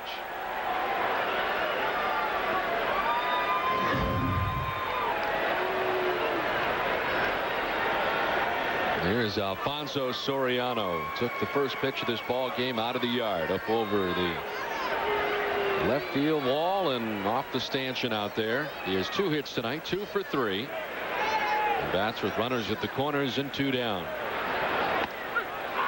Big spot in the game right here. New York could open things up here a little bit.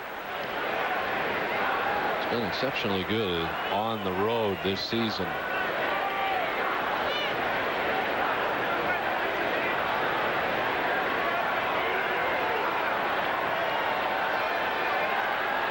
The 0-1 on the corner. Soriano down 0-2. Mendoza kind of flipping the glove back. You can tell that he is frustrated by this experience so far, and now kind of pitching angrily.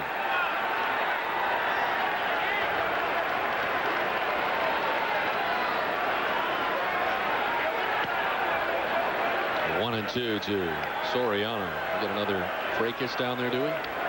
Misunderstanding, I guess, between a couple of folks. Maybe the gentleman that they have handcuffed. Is that the misunderstanding? Yeah, that's not Caron and the governor, isn't it?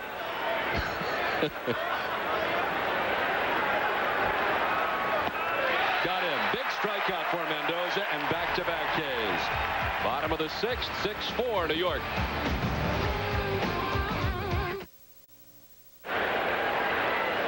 Headed to the last of the 6th inning back here at Fenway Park. Romero Mendoza with a couple of Ks in succession to get out of last inning. And the Red Sox trailing by 2 as they come to bat in the bottom of the 6th. Nixon, Miller, and Giambi face Jeff Weaver who has worked his way into the 6th inning in his 9th start of the year. Weaver coming in with a 3-2 mark.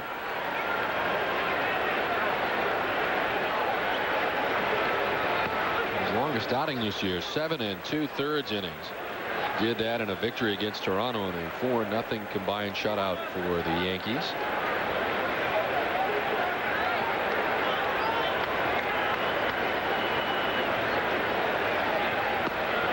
The most pitches he's thrown this year was not in that effort, however. 6 2/3 against Anaheim last time out. His 10-4 win, he threw 122 pitches. Tonight he's at the 94 pitch mark in the bottom of the 6th inning. And he walks Trot Nixon to begin things here in the 6th.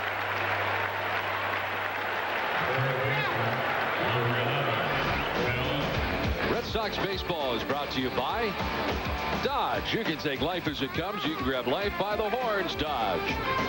By Foxwoods Resort Casino, the wonder of it all in Southeast Connecticut. And by Rico. Move your ideas forward faster. Bill Miller 1 for 2 in the ball game tonight. Doubled last time up and scored a run back in the 4th.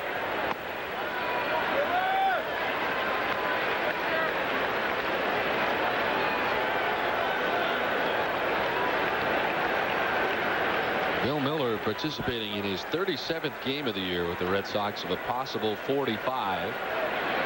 Started off the year as kind of a utility guy, but really has forced the hand of Grady Little, and he sends it into center field this time for his 2nd hit of the night. Headed for 3rd is Nixon. He'll obtain 3rd, and Boston with runners at the corners and nobody out. Well, that base hit by Miller is going to get some action down to that bullpen for the Yankees. Sinking fastball right back up the middle. Miller now 2 for 3 on the night. That's going to bring Stottlemyre out of the dugout. Try to draw some time. It looks like Contreras is up in the bullpen for the Yankees.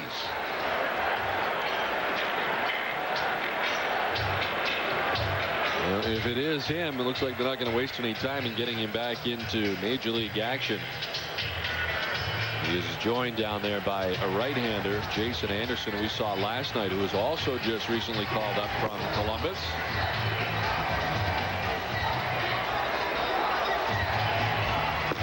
Certainly one of the unique things about the New York Yankees is where their AAA club is.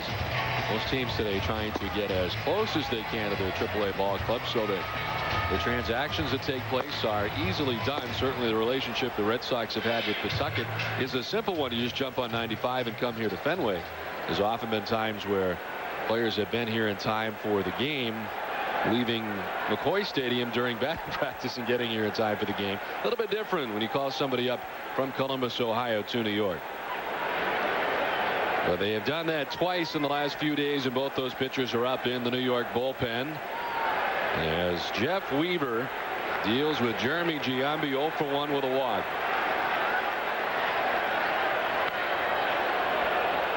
Line foul down by the tarp.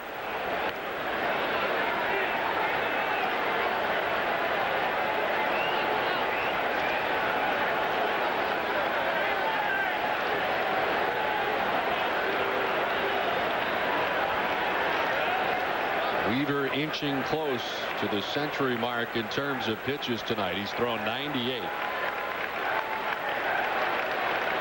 The 0-1. Giambi holds off and takes ball 1.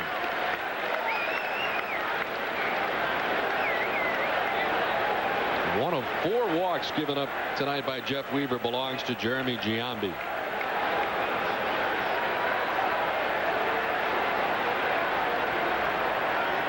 Giambi now with 16 walks on the season. And he is second only to Johnny Damon in the walks department.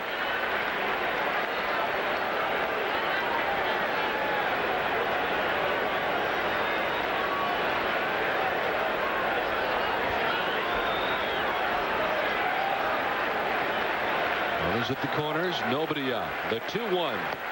This is away, and Giambi ahead 3-1.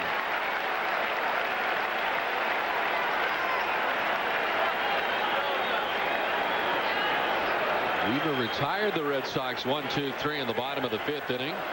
And it retired 5 in a row coming into this inning. A leadoff walk for Nixon, a single for Miller. And the 3-1 to Jeremy Giambi. Chop through the vacated right side. In from third comes Nixon, and the Red Sox back within a run at 6-5 New York.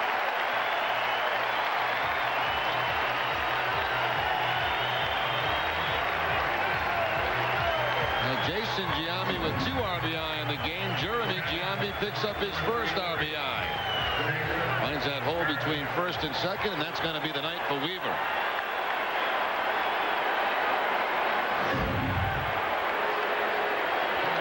And Torrey with the sign to the bullpen. It is 6-5 now, New York.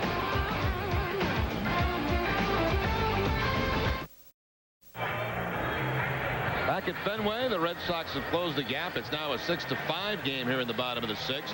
Stay tuned after the game for W.B. Mason's Extra Innings, New England's Red Sox postgame show with extra highlights, extra interviews, and extra analysis, hosted by Bob Rogers and a new lineup of studio analysts. After the last inning, the action is just beginning.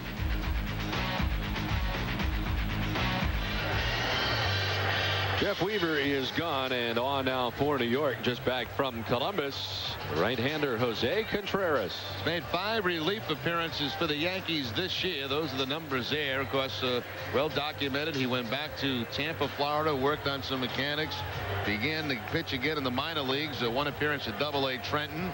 And then Columbus made 3 starts at a record of 2-0 at Columbus with a 1.20 ERA. Of course, this is the guy that the Red Sox and the Yankees were battling over this past offseason. Defected from Cuba in October during the Americas Series tournament in Mexico. He was named Cuba's male athlete of the year 3 times in a 10-year stretch, and some pretty impressive Cuban numbers for him. 117 wins, 50 losses from 96 through 2002 in Cuba. Signed as a free agent, much made of that during the offseason. 31 years of age is what he is listed in and is believed to be true. Comes the 11th Cuban-born player to appear for the Yankees, and comes on here with 2 on, nobody out. Varitek, who's already homered in this one, takes ball 1. Red Sox did face him in the game in spring training, and not very impressive that day against the Red Sox.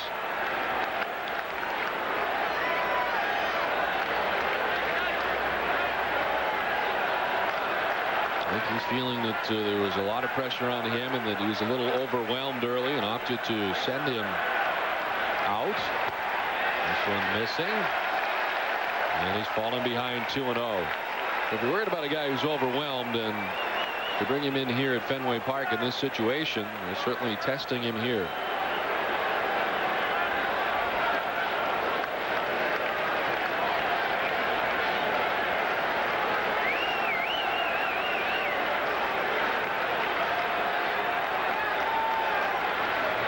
Varitek sends it towards second base. Soriano to second for 1, on to first. They turn it. A 4-6-3 double play, and on to third goes Bill Miller. So 2 outs in the inning, and Miller standing at third. 2 big outs. They fell behind Varitek 2-0, threw a strike and got that ground ball double play to get a couple of quick outs. That's a nice easy win for the second baseman and shortstop, going toward the bag.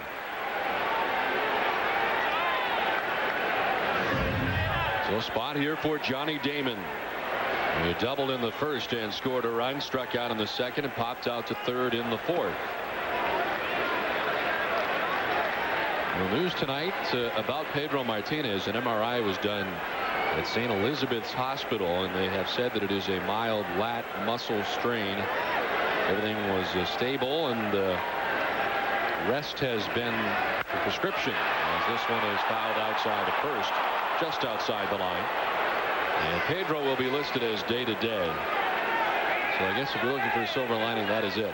And yeah, just a strain. Well, day-to-day doesn't mean that he's going to make a start tomorrow. That's for sure. That is also for sure.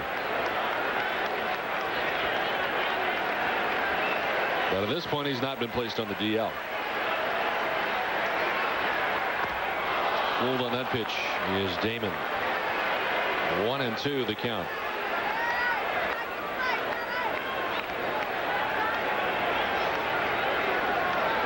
Continued action in the Boston bullpen out there. Looks like Alan Embry is up. The 1-2 to Damon. Got him. Fooled him on back-to-back pitches and strikes him out. Red Sox get a run back. 6-5 New York.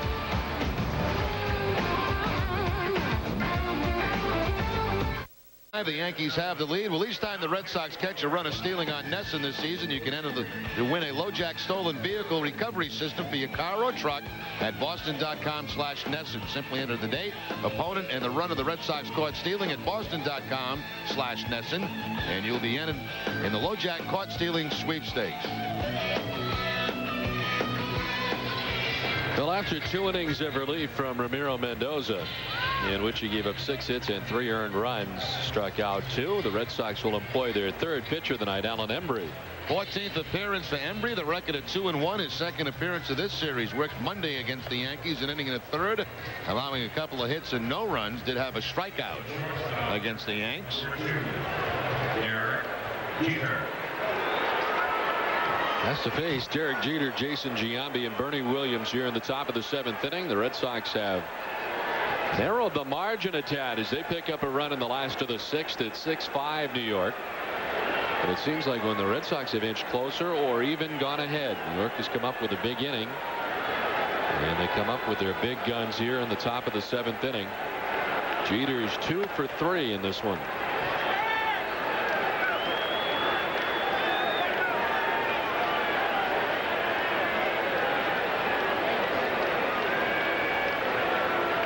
First pitch missing at 93 miles per hour. And Jeter fights that one off up off the right side. 1-1.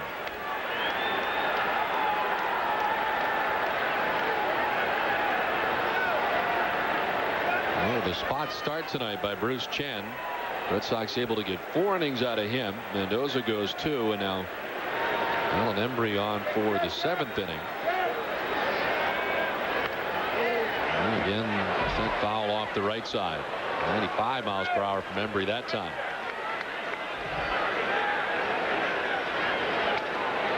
This was one area last year where it seemed as if the second night out in back-to-back outings for Alan Embry did not have the velocity that he had the first time. The last night he worked here, and here he is again tonight, and now he's been around 95. So a little bit different from last year in that regard, and he strikes out Derek Jeter looking for out number 1.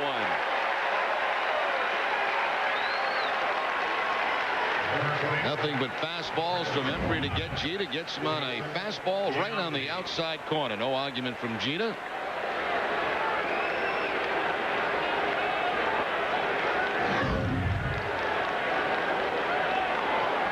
So 1 away, and here is Jason Giambi, who has a pair of sacrifice flies in this one, both times to right. He's also struck out tonight.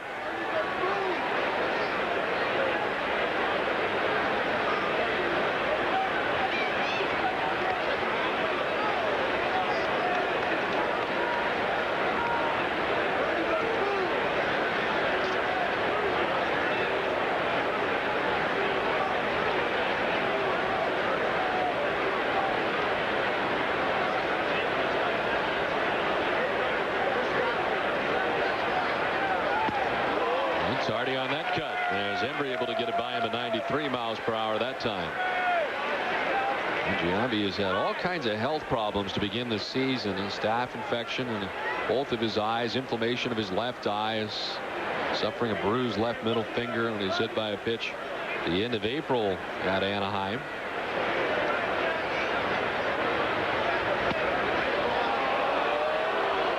And as a result, the numbers that you are so used to seeing in the offensive categories from Giambi have not been there to begin the season, but he appears to be getting more healthy, and those numbers are on the move upward.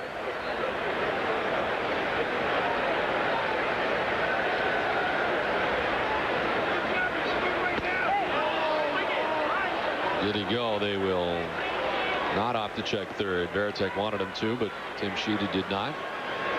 Felt like he had the situation under control. 3-1.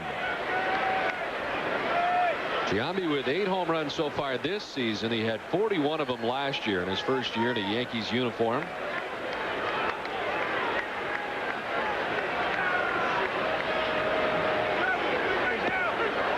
There's a strike to Giambi. Kind of a neat note. He had the second highest home run total in his first year as a New York Yankee, behind only one other, and that was Babe Ruth. Back in 1920, Babe Ruth hit 54 in his first year in a Yankees uniform. 41 of them last year for Jason Giambi.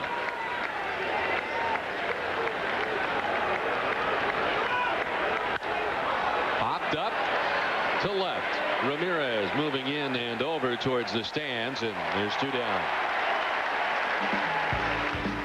Visit RedSox.com, the official website of the Boston Red Sox, for your chance to win 2 Green Monster seat tickets during this homestand. A pair of tickets will be given away to a lucky fan each day.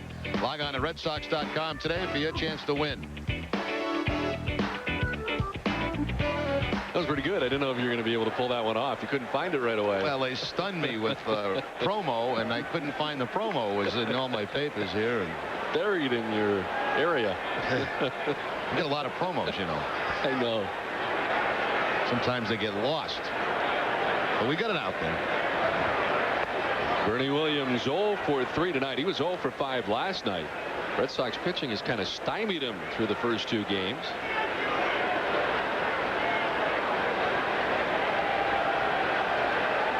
Your best when you're under pressure like that. You didn't panic. Just fired through the sheets you had in front of you and you found it. And on the inside corner, 1-1. Sometimes you get a promo and you don't get a chance to read a 1 inning, so you kind of bury it in your papers. You know, all of a sudden, out of nowhere, it's read promo. Well, wait a minute. Well, the request comes along, but I probably would have panicked and just started throwing stuff. You took your time, went through the sheets. Opposite field to right. Nixon on the move towards the corner. Will run it down. A 1-2-3, top of the 7th for Embry. 6-5 New York. Buying an SUV? Here's one piece of advice. Yep, that's one piece. We designed Nissan Pathfinder as one single structure bound by 4,200 precision welds. If you want to find a rattle in this SUV, you better bring a baby. Get a $319 per month lease on new 2003 Nissan Pathfinders at your Nissan dealers. Strong. Red Sox fans have always been loyal, diehard, intense. Now it's time to get them licensed. Show your support for New England's 2 favorite teams, the Red Sox and the Jimmy Fund of the Dana-Farber Cancer Institute, with your own official Red Sox Jimmy Fund license plate. The plate shows off your commitment as a fan, and the proceeds benefit the Jimmy Fund. To get your license plate, visit your nearest Registry of Motor Vehicles office or log on to jimmyfund.org. He struck him out. Deep, very gone. Oh, boy, big hit by Murray. He'll dive and make the catch. Great style and score! Bruins score! The Red Sox win. Unbelievable. He struck him out. Get out of here. The Red Sox have done it again tonight.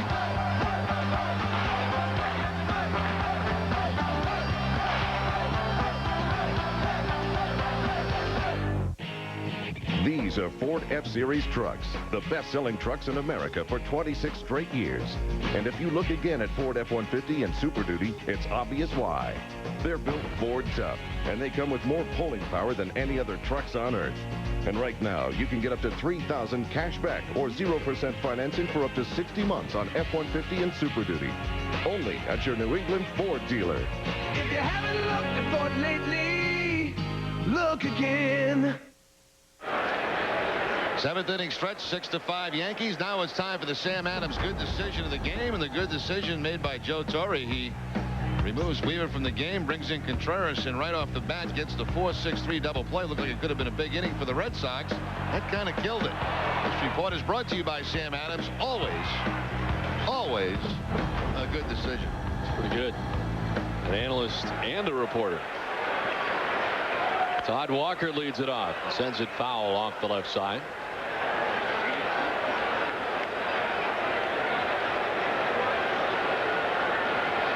35,007 on hand here tonight for Game 2 of the series with New York. Red Sox in need of a run here, down by a run in the bottom of the 7th inning. Todd Walker, Nomar Garciaparra, and Manny Ramirez. The deal with Jose Contreras has looked pretty good since coming on this time.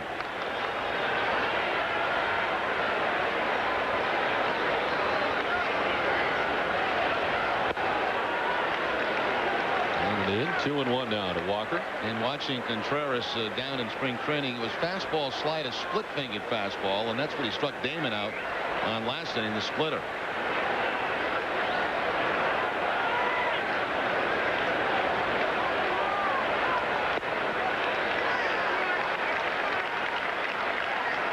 Has been patient here. Todd with a double back in the 3rd inning is 1 for 3 tonight.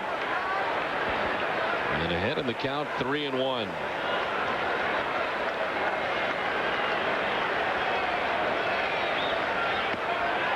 4 and Walker aboard. 5th Yankee walk of the night, the first given up by Contreras.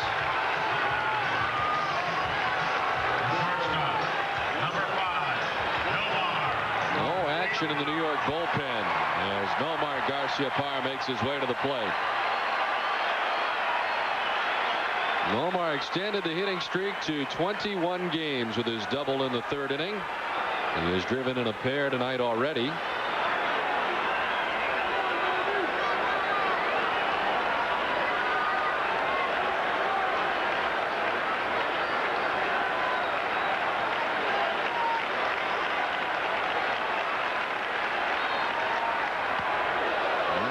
Backs him off the plate. 93 miles per hour from Contreras.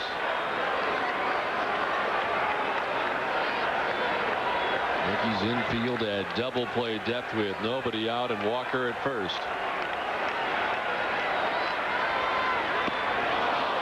He was waving, and that pitch was Nomar. Contreras, a big guy, isn't he? He certainly is. He listed as 6'4", 230 pounds is what they list him as. 31 years of age. Yankees signing him to a 4-year deal during the offseason. That'll take him through 2006 as a member of the Yankees.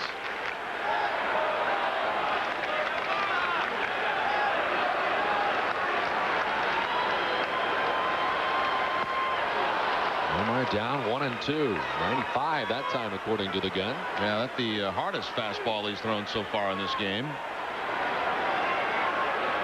We didn't see many 95s in that spring training outing. I was just going to say that. This looks like an entirely different pitcher than what we saw in that day game at City of Palms Park in Fort Myers.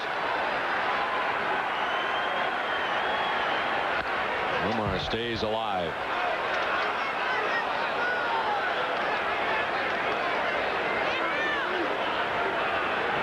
Jose Contreras has a remarkably similar story in some ways. Not quite the story that Euclides Rojas has, the Red Sox bullpen coach. 1-2. Nomar lifts it in the air to left down the line. Matsui started back, now coming on. No, but he's going to get it. Lands harmlessly in left, trying to get to 3rd, and doing so is Walker. Up to 2nd base goes Nomar. Some aggressive base running as Walker finds his way to 3rd base on that one that falls in left field.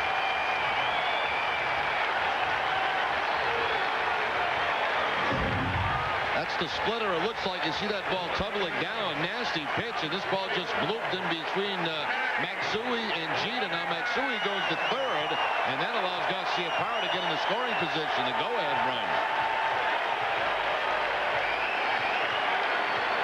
With nobody out in the bottom of the 7th inning, Stottlemyre for the first time to the mound. Nobody warming in the Yankees pen. A strategic conversation here, and they've not gotten anybody up yet.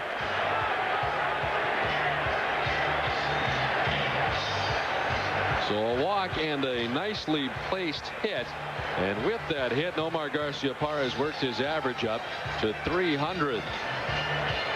Now, he hit a nasty pitch, too. That was a great split-fingered fastball. You can see it tumbling down, almost like a knuckleball.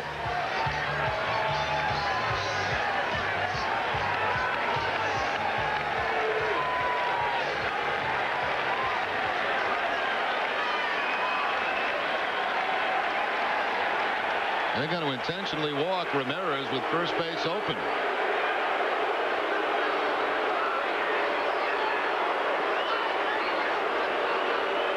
Ramirez, as he will be intentionally walked now for the 9th time this season. Now that ties him with Carlos Delgado for the lead in the American League. He's been getting this on a regular basis recently.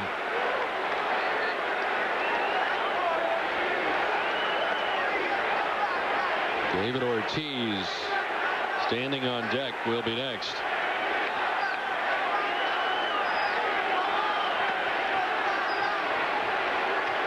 So a bases loaded situation. The Red Sox, after Manny has been intentionally walked this season at the 500 mark, 3 for 6, 2 walks and 7 runs batted in. We'll see what fate has in store here for the Red Sox in the last of the 7th. After Manny has been intentionally walked, and David Ortiz will be next.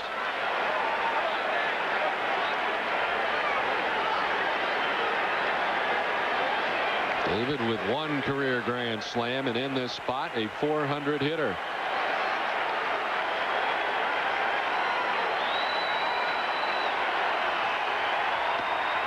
Strike 1.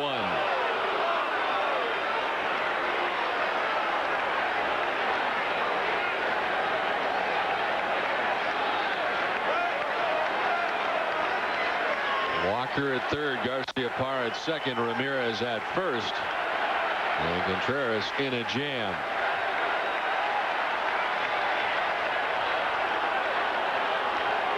Yankees playing back at second and short for the double play. Trying to minimize the damage here in this inning.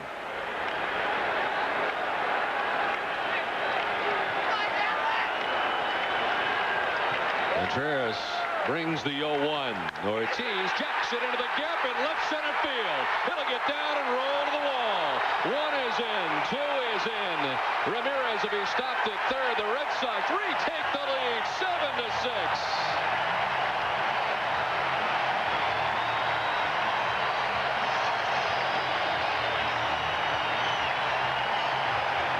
Well, the Red Sox have been pretty successful this year after walking Manny Ramirez intentionally. David Ortiz will make the Yankees pay. A low fastball down and away.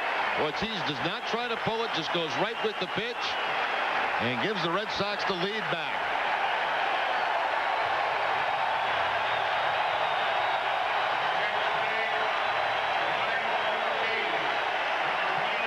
Have a pinch runner. Shea Hillenbrand will take over at second base for David Ortiz.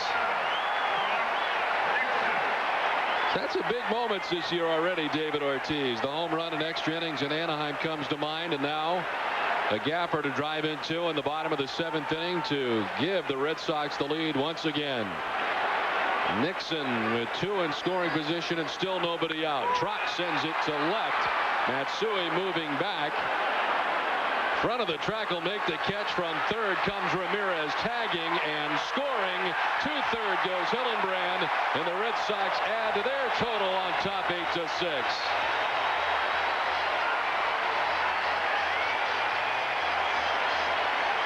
Now, good base running by Shea Hillenbrand. He caught Matsui in the outfield backing up to make this catch, and there was really no reason to do that. Once he saw that, he's able to tag at second and get to third base. There's Matsui misreading how deep that's going to be. Once Hillenbrand read that he's backing up, he can go ahead and go to third base. You seen a squeeze play yet this year? I don't think we have. It'd be a bad time for one. They're in all the way around are the Yankees defensively as Miller stands in and takes strike 1.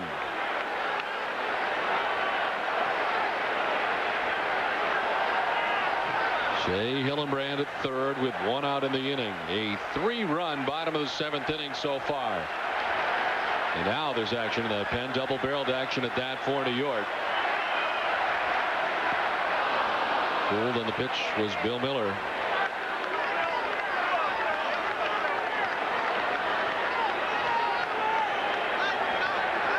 A left-hander and a right-hander in the pen. Hitchcock and Anderson are the pitchers. Anderson had been up an inning ago, and Sterling Hitchcock has joined him in the bullpen. 0-2 to Miller. Holds off and takes ball one.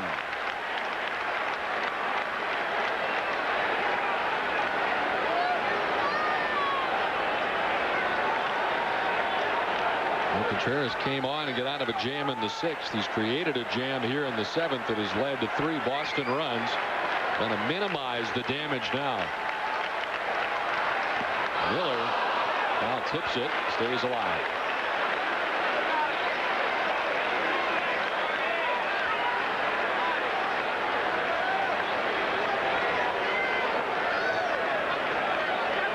David Ortiz with a big double to drive in 2 with the bases loaded.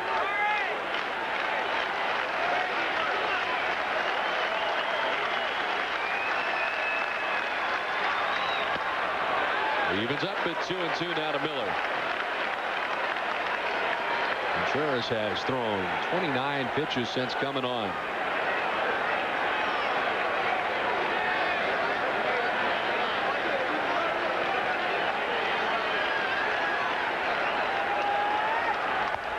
Up and away in a full count. Bill Miller extremely patient in the hole at 1.0-2, and he has run it full.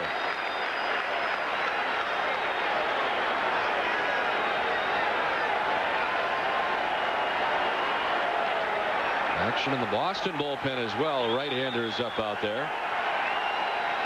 The 3-2. Ball 4. 3rd walk of the inning. One was intentional, but Miller gets the free pass as he jogs on down to first.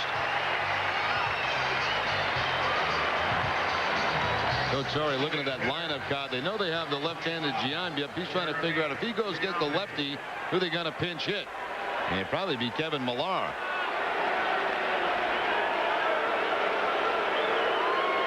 Well, after much conversation, he has made the decision to go to the bullpen. And Contreras, who gets only 1 out here so far in the bottom of the 7th inning, and the Red Sox with 3 runs so far here in the midst of this bottom of the 7th. 8-6 now, Boston. Automobile Magazine All-Star, 5 years in a row. Since the current BMW 5 Series was first introduced, we've found very little to improve on. Winner, $35,000 to $40,000 category, AAA Auto Guide. And apparently, many others would agree. BMW, the ultimate driving machine.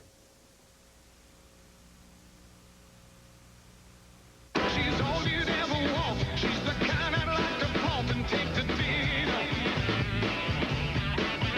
But she always goes to place. She's got style, she's got grace. She's a winner. She's a lady. Oh, oh, oh, she's a lady. She's a lady. Talking about the little lady.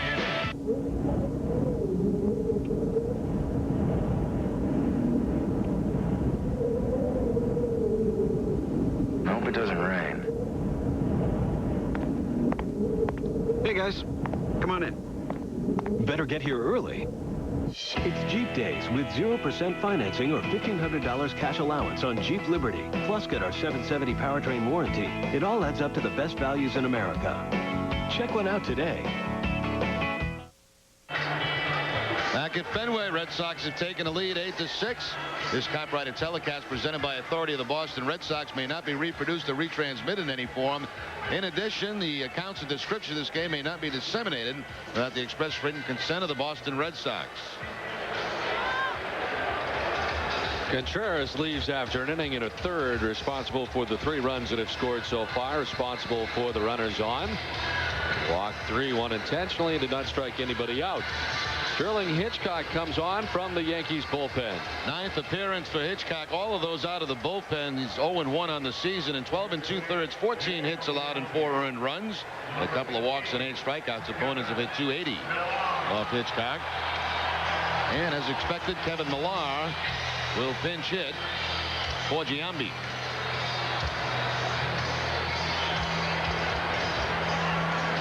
Hillenbrand stands at third. Bill Miller at first with 1 out. And Millar 291, 5 homers and 23 runs batted in.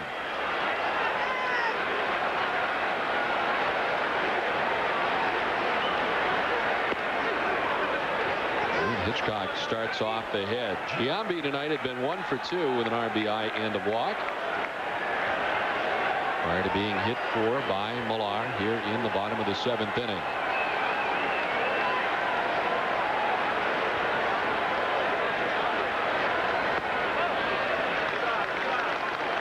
Hitchcock, 29 years of age, came to the Yankees in a trade from San Diego in exchange for outfielder Darren Blakely and right-handed pitcher Brett Jody. The trade deadline of 2001. He's now signed a 2-year deal to stay here in New York. Popped up, foul off first. Jason Giambi ranging over. And can't make the catch. He had more of a chance than I think he thought. He didn't really put much of an effort into that, thinking that it was going to go foul, but came near to hitting him. He misjudged that. He misjudged the wind. When the wind's blowing out at Fenway, that ball's going to get pushed back close to the field of play. He takes a look at the dugout, but he wasn't even really in the vicinity of the pop-up.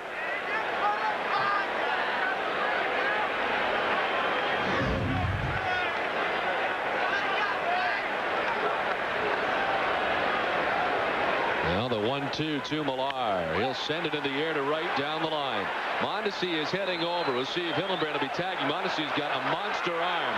He shows it off. The throw is up the line. Hillenbrand is in. Up to second base goes Bill Miller, and the Red Sox take a 9-6 lead.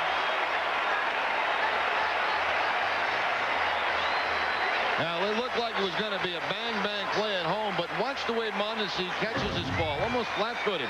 No momentum going toward home plate. And now the throw's going to be off the line, and Hillenbrand scores easily.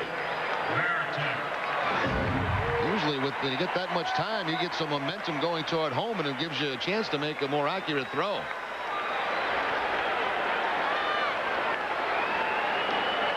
By the way, not to go unnoticed, Miller on the throw tags at first and gets in a scoring position at second base. As the Red Sox try to add on to their lead here in the 7th inning, a 4-run bottom of the 7th inning so far, on top now 9-6. Jason Varitek homered in the 4th inning, 1 for 3 tonight. The home run was a 2-run shot for Jason and his 6th home run of the year.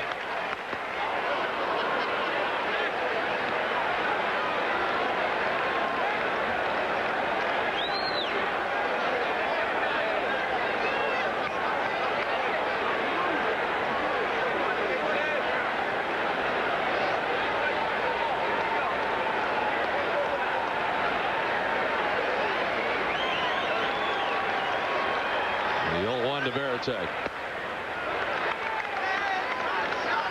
1-1 now to Jason. Sterling Hitchcock, the 3rd pitcher used by New York tonight.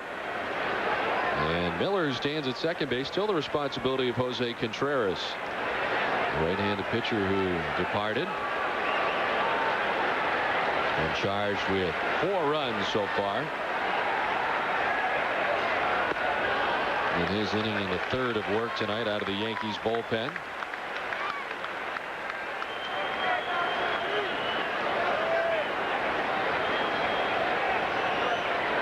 Well, 35,007 with a little bit more to cheer about tonight than the 35,000 plus who were here last night. Despite Boston getting down early, the Red Sox have scratched and clawed and now have a 3-run lead. Still batting in the bottom of the 7th. 3-1 to Varitek.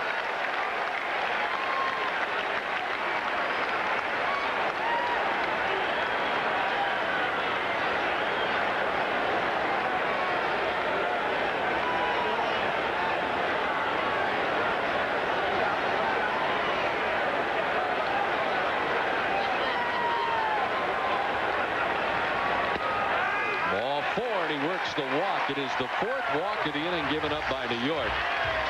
One was intentional, but another walk here from a Yankee reliever. Number 18, Johnny Damon. Damon becomes the 9th man to bat in the inning for Boston. A double back in the 1st inning and a run scored. He has struck out twice tonight and popped out since that 1st inning double.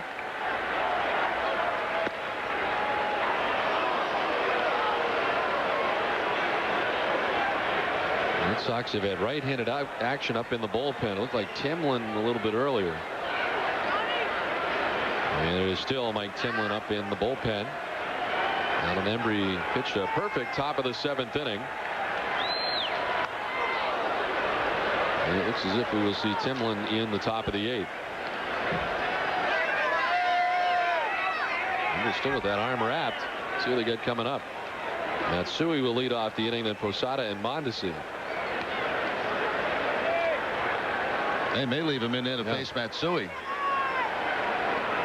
The first hitter of the inning, and Posada is a switch hitter. Embry looks so good in the 7th inning. Velocity was there. He made quick work of Jeter, Giambi, and Williams. Wasn't your everyday 1, 2, 3 hitters.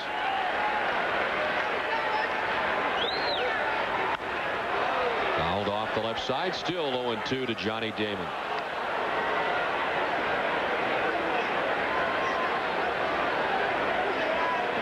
Well, Jeff Weaver will end up with a no decision here tonight. 5+, giving up 7 hits and 5 runs.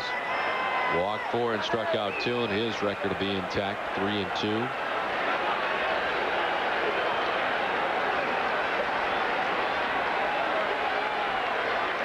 Second, Varitek at first. The 0-2 to Johnny Damon. On the ground and through the left side. Miller's going to try it. Matsui's up and throwing in. It is on the tardy side. The Red Sox making it even 10 and lead it 10-6.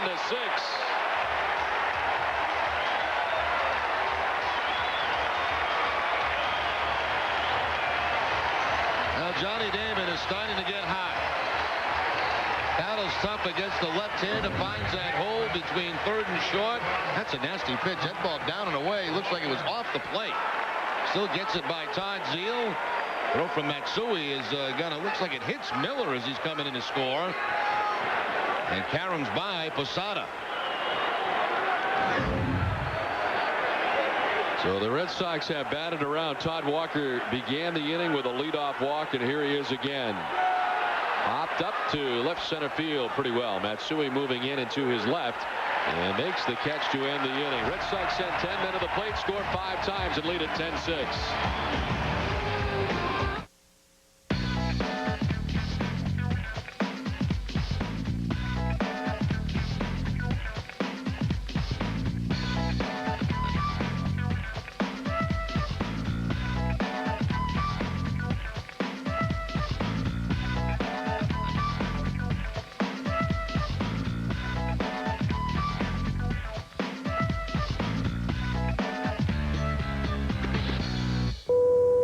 Free to move about the country. Fill your glasses for a toast. Champagne?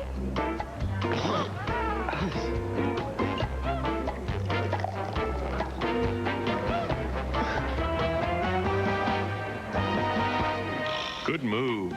A quality beer drinker doesn't compromise a Samuel Adams lager. Always a good decision.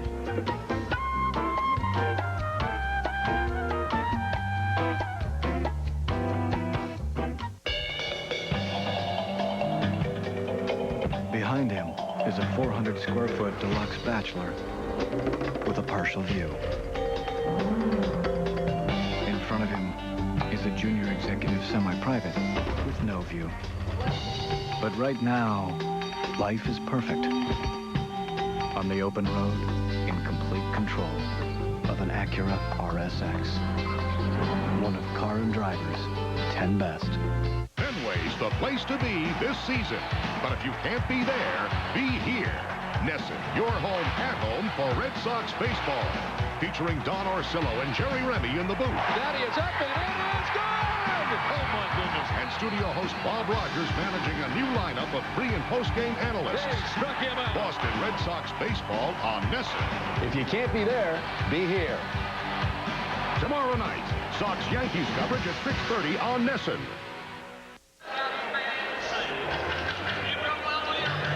Big 7th for the Red Sox. They now lead at 10-6. Stay tuned after the game for W.B. Mason's Extra Innings, New England's Red Sox post-game show with extra highlights, extra interviews, and extra analysis hosted by Bob Rogers and a new lineup of studio analysts. After the last inning, the action is just beginning.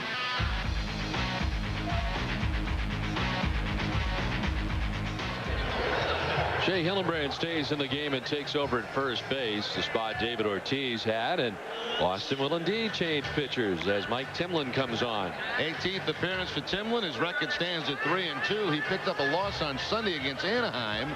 2/3 of an inning in that game, 1 hit and 1 run. Overall, opponents hitting .250 on the season against Timlin. So, when we reported here this afternoon, I don't think we expected to see this many runs in the game tonight. Certainly not. Originally thinking Pedro Martinez was going to be pitching tonight for Boston.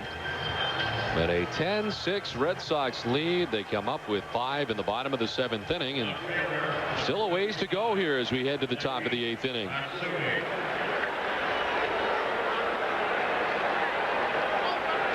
Five sacrifice flies between the two teams tonight, tying a major league record. 3 for Boston, 2 for New York.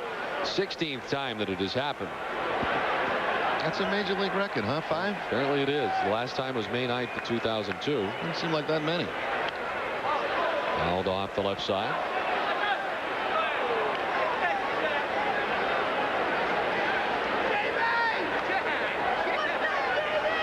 You would think it happened more than 16 times. Matsui's 1 for 3. He's singled in the 4th inning.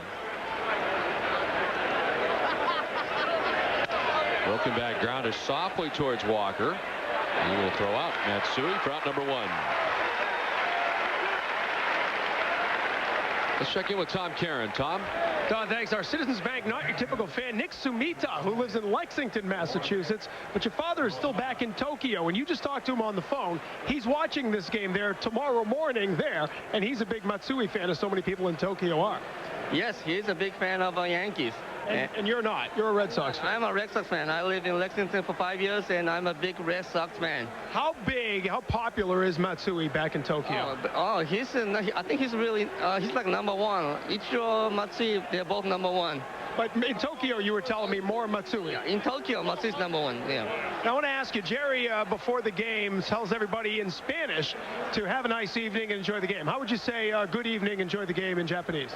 Konbanwa, shiai wo tanashinde kudasai.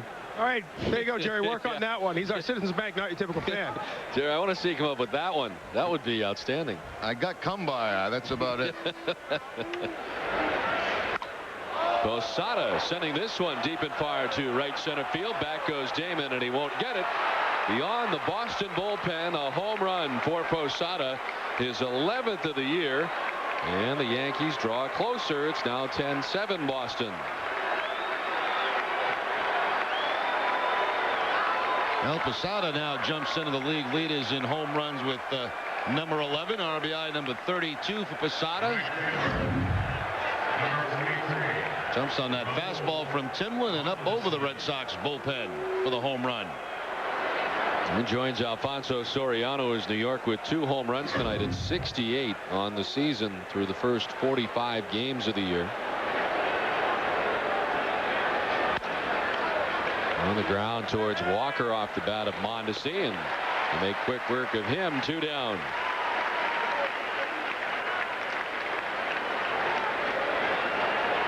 Third baseman, number 27, Todd. And we'll bring up Todd Zeile. What a night for Zeile. 3 for 3, a double and 2 singles. He has driven in a run as well from his number 8 spot in the Yankees order. Well, the Yankees coming into tonight's action with 3rd most in the major leagues in home runs, behind Texas, who has 69, and the Cincinnati Reds, who have 69. I guess that new ballpark's a pretty good home run hitters ballpark in Cincinnati. That's what we hear. It's Brandon Lyon up in the Boston bullpen. Feels like a lot of the new ballparks have gone in that direction, making it more home run friendly and more offensive. Saw that in Houston in our only action there. Was it last year? Last year at the end of spring training. Yeah. That place has seen a few home runs. A little different than the Astrodome. Just a tad.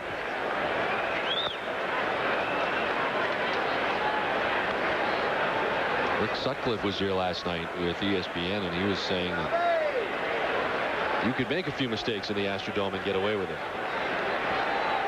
A little bit different now in Houston. 2-1 to Zeal. Line to right center field. Damon on the move and gets there to make the catch. Yankees get one back on the home run by Posada. 10-7 Boston. Hey! That thing got a Hemi, right? Yeah! Well, now I got a Hemi, too. But I got something you don't got. Check this out. Dodge Ram 1500. The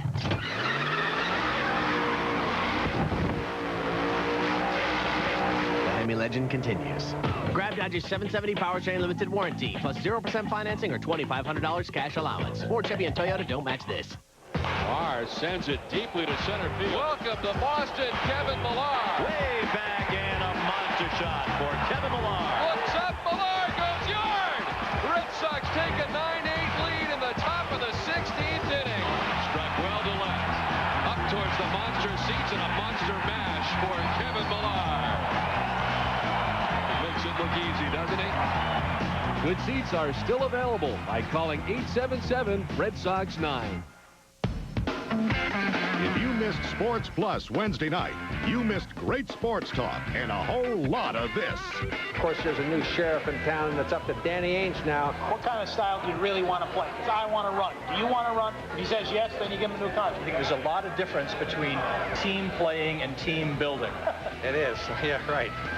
The Boston Globe Sports Plus, sponsored by Sam Adams, Wednesday night after Red Sox baseball on NESN.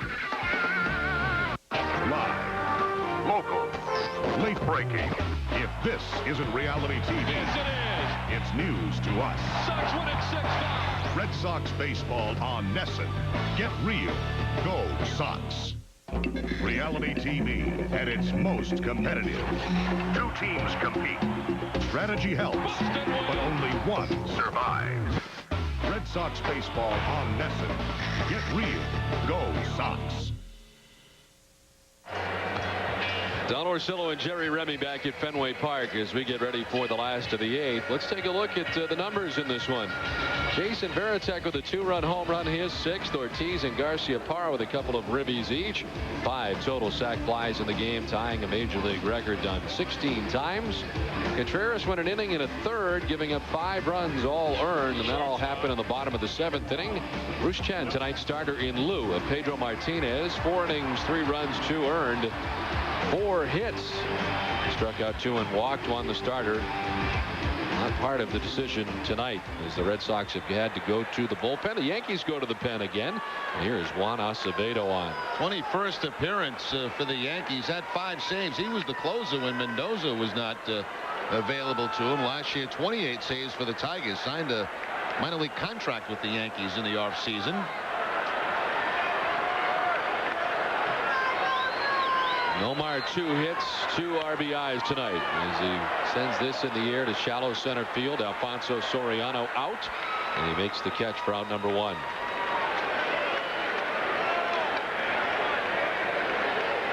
Sterling Hitchcock went 2/3 of an inning giving up a hit. No runs. All the runs that were scored in the 7th were charged to Contreras. Hitchcock walked 1 and struck out 1. And now Acevedo is on. Manny Ramirez been hit by a pitch. He's walked twice, once intentionally. That was the last time up, and he scored a run.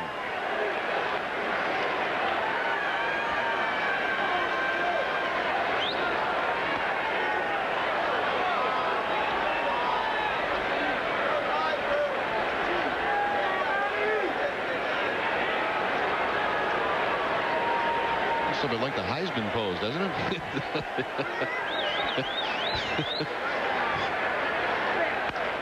On the ground to 3rd. Todd Zeal with a good throw to retire Ramirez. 2 down. Acevedo last year actually had a very good year for a very bad team. The Detroit Tigers.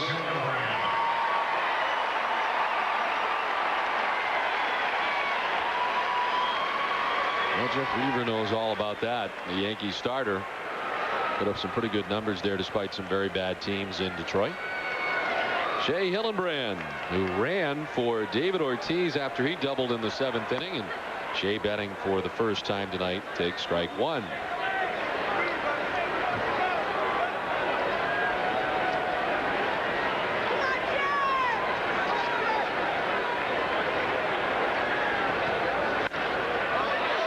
the middle and out of the reach of Derek Jeter. A 2-out single for Shea Hillenbrand.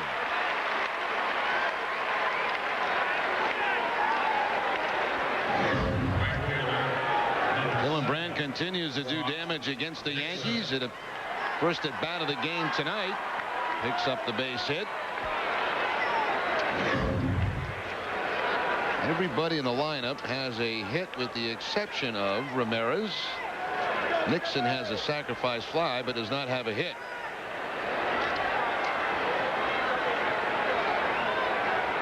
Nixon with an RBI tonight, 20 on the season. And he takes strike one. Well, the Red Sox have been scoring runs in bunches when they've done it. They've scored 5 or more runs in an inning 7 times this season and 4 times in the month of May.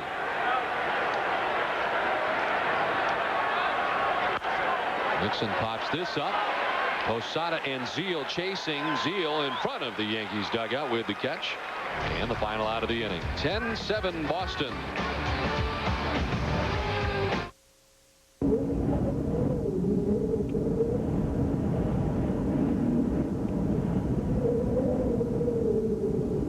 I hope it doesn't rain.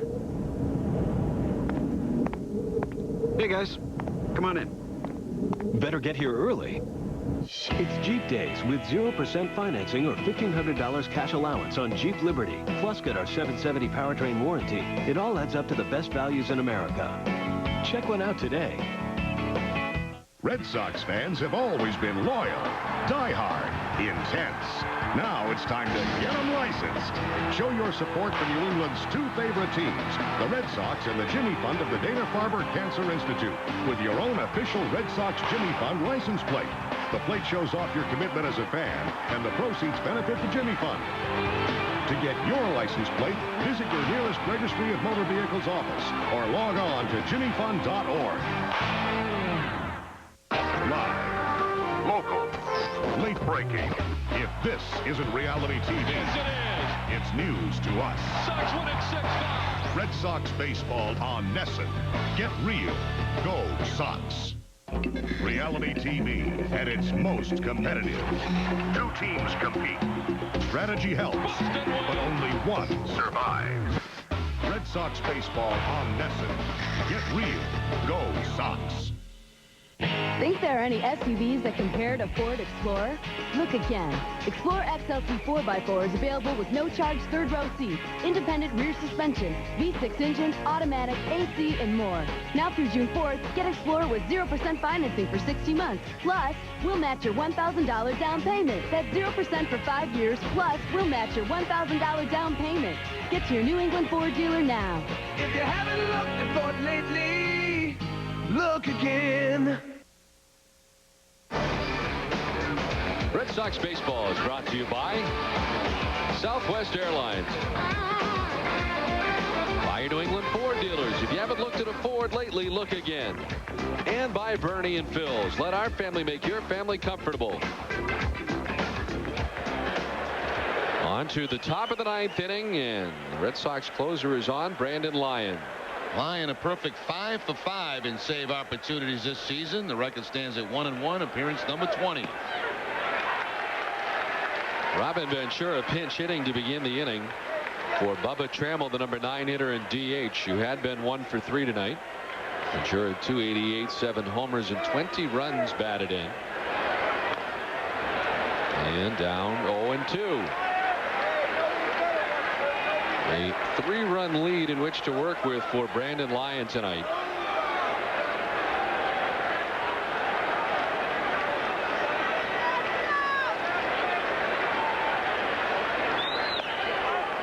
Saw Ventura last night pinch hit for Todd Zeal in the 8th inning. Was intentionally walked and scored a run. Been pretty hot, 5 hits in his last 11 at bats. 2-2 now to Ventura.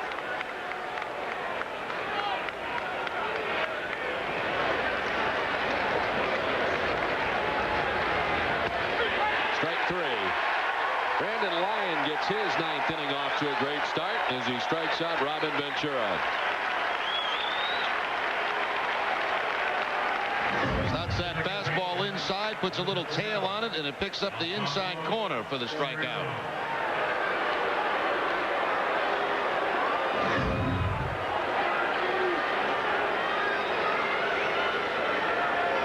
One down for Alfonso Soriano, who has 2 hits tonight, including a home run to begin his evening. As the leadoff hitter in the top of the 1st inning, he hit the stanchion and left above the green monster. And you get the Yankees off on the right foot tonight. A 2-run top of the 1st inning.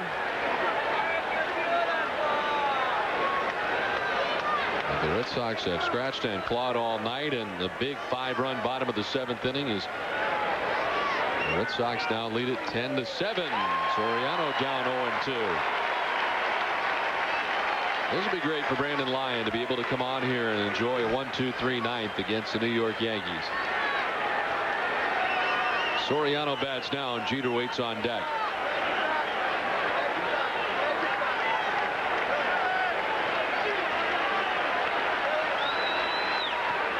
In the dirt, and Soriano is not chasing.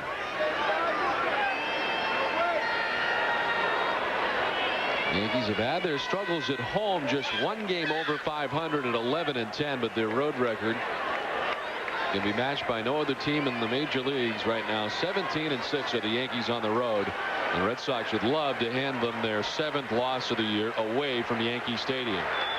Struck him out. Back-to-back case for Brandon Lyon. Can't do it any better than he's done it to the first 2 hitters in this inning. Yeah, Brandon Lyon certainly not considered a strikeout pitcher, but back-to-back strikeouts to Ventura and now Soriano. The curveball for the strikeout. Ventura on a fastball, a curveball to Soriano.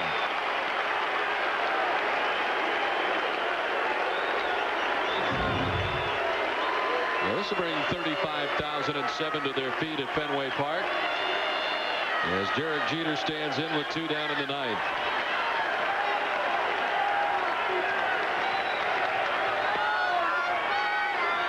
Ball 1 to Jeter. On a night when the Red Sox needed their bullpen, with Pedro Martinez scratched before the ball game, we've seen 5 pitchers, and Lyon hoping to be the last tonight. Chin went 4. Mendoza 2, Embry 1, Timlin 1, and Brandon Lyon for the 9th.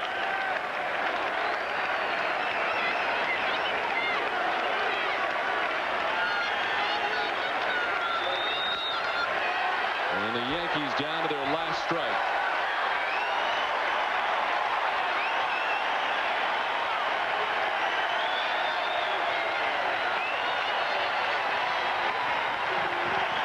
Game 2 of 19 between the Red Sox and Yankees in Boston, trying to take the second one. Lyon stares in to find out what he'll throw. Gets the sign and the 1-2. Jeter is gone, and so are the Yankees tonight. Red Sox win it 10-7. Lyon strikes out the side in impressive fashion to end tonight's ball game.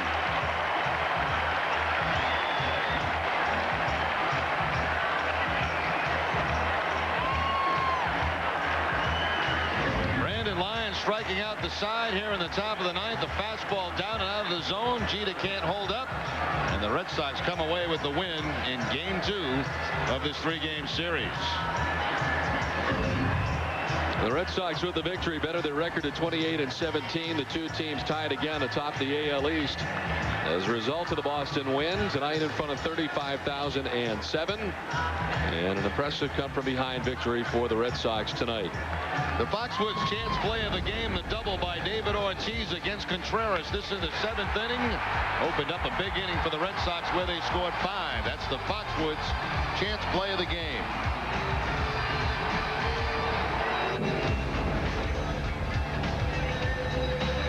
So the Yankees take Game 1 of the series, but the Red Sox bounce back tonight on a night that Pedro Martinez was scratched before the game. Embry is the winner.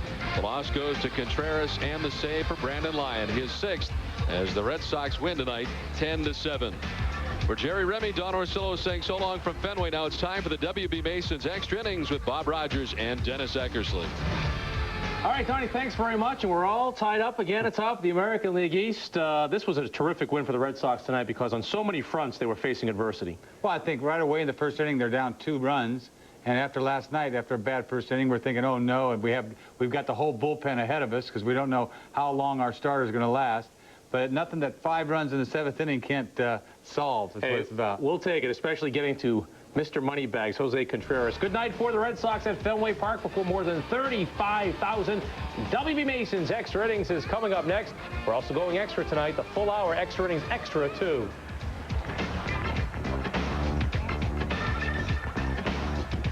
Buying an SUV? Here's one piece of advice. Yep, that's one piece. We designed Nissan. Ladies and gentlemen, boys and girls, welcome to Fenway Park.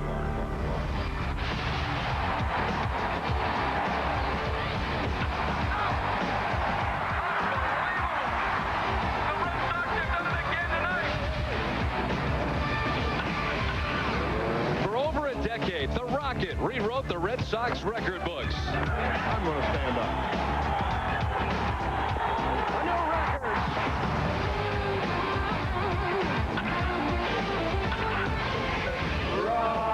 Roger. In a monumental move, Clemens became a Yankee. Won 2 titles and now needs just 2 wins for 300.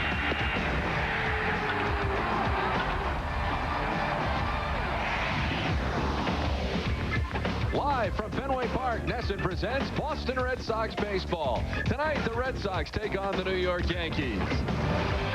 Hi, everybody. I'm Don Orsillo, as always, joined by Jerry Remy. An interesting night tonight from Fenway as Roger Clemens goes after $2.99. Well, the fans at Fenway wanted to see Pedro last night. Of course, they couldn't because of the injury. They will see Roger Clemens tonight, and what a career it's been for Roger Clemens. I can't wait to see the reception he gets. It's usually been negative when he comes back to Fenway, but I think the fans hopefully will realize what this guy's about to accomplish with 2 more wins. Tonight, the Red Sox will have Tim Wakefield on the mound. We're back with the first pitch after this.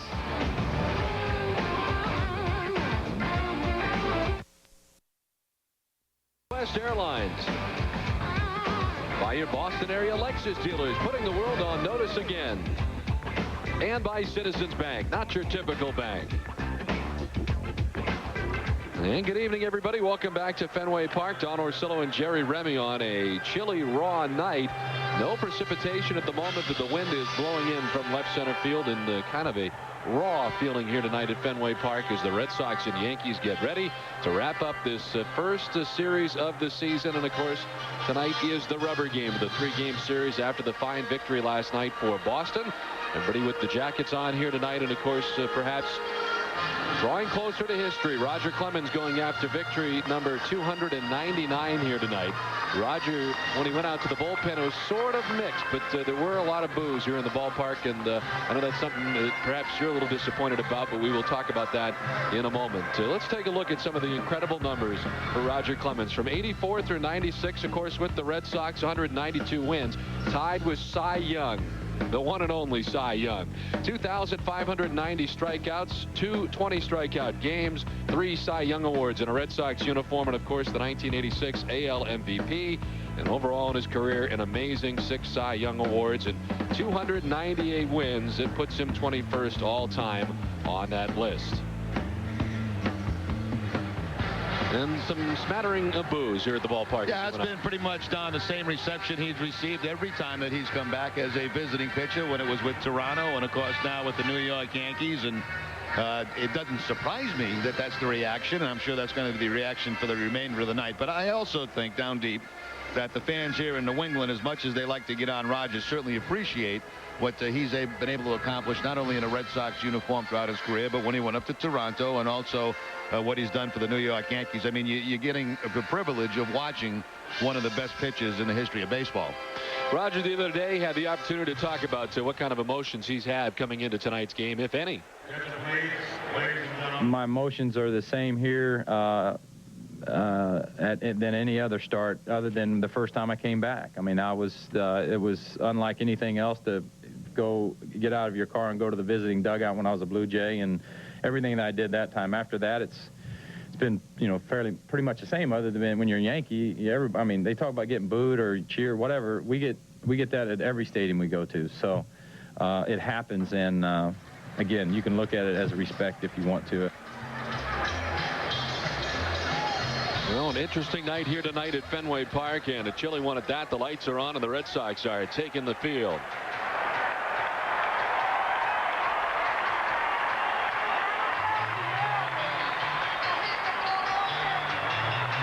Let's take a look at the visiting New York Yankees starting lineup tonight. Alfonso Soriano to lead it off at second base. Derek Jeter at shortstop, 4 for 10. 3 ribbies in this series. Jason Giambi at first. Bernie Williams in center. Hideki Matsui in left. Jorge Posada does the catching with Robin Ventura at third. Raul Mondesi in right field. And it's Todd Zeile, the DH tonight, batting ninth. The Red Sox defense is brought to you by your Boston area Lexus dealers. Tonight it'll be Bill Miller at third base. Nomar Garciaparra the shortstop.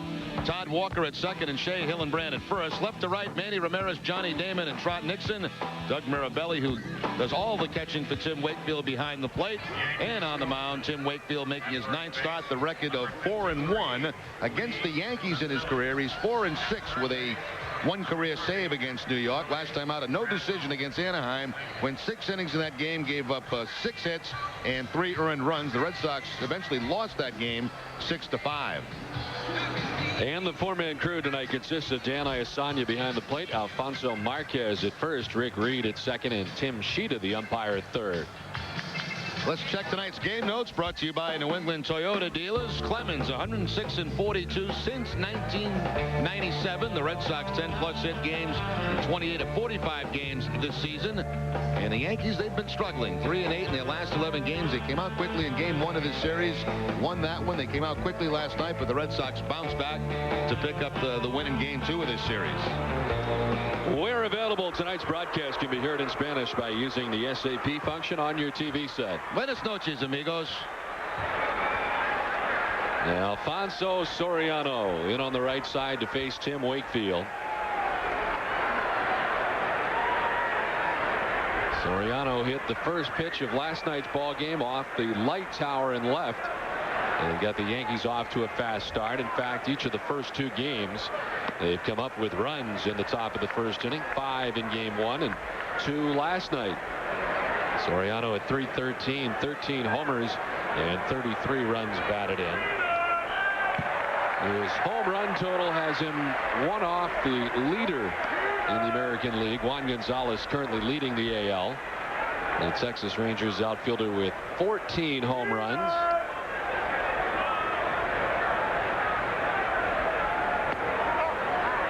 Two and 1 now to Soriano. Tim Wakefield's been battling a cold, and last couple of days has felt a little weak. It'll be interesting to see how he works tonight and whether that'll have any impact on his outing. Well, even though the bullpen started a game last night, they're still in pretty good shape, because the only guy not available, Don, as you know, is Bruce Chen, who started the game last night. Popped up left side. Omar Garciaparra equidistant between second and third for out number 1. Shortstop, number 2, Derek Jeter.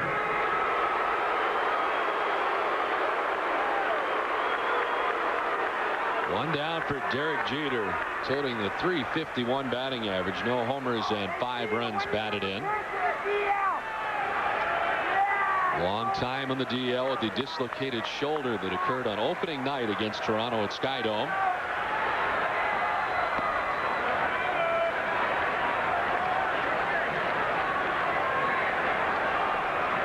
Jeter has 3 home runs in his career off Tim Wakefield, and a pretty good average.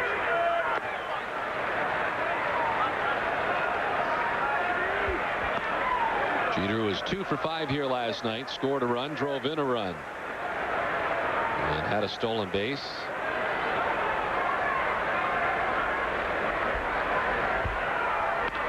On the ground, and to his left goes Bill Miller. Plants and throws, and plenty of time to get Jeter 2 down. One of the few times Wakefield will give in with the fastball, a 2-0 count. Instead of going the curveball, he goes the fastball and gets the ground ball out from Derek Jeter.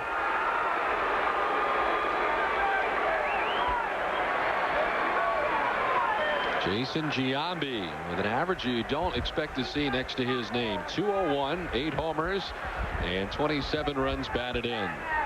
A slow start, and so far it has been an injured start to this season as he's battled a few ailments. Giambi with a bruised left middle finger when he was hit by a pitch at the end of April, then inflammation of his left eye. Breaking ball in there for a strike. 1-1. In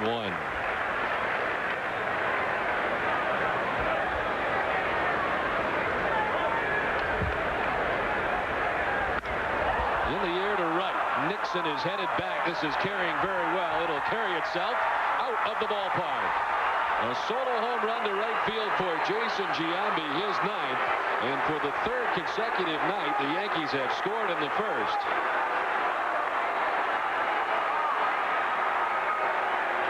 And it only seems fitting that a Yankee fan would get that souvenir out past the Yankee bullpen. This ball is absolutely crushed by Giambi. The knuckleball that stays about belt high, and you're only going to keep this guy down for so long. That ball about 10-15 rows up over the Yankee bullpen.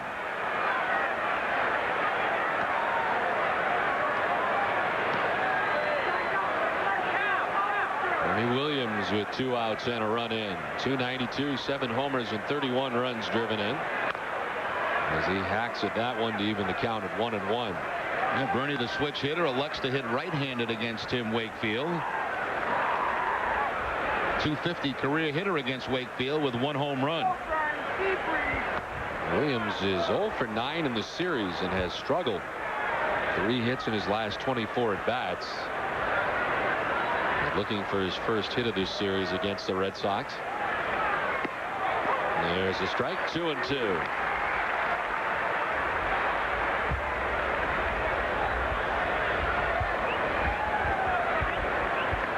For Wakefield, the 8th home run he's given up this season.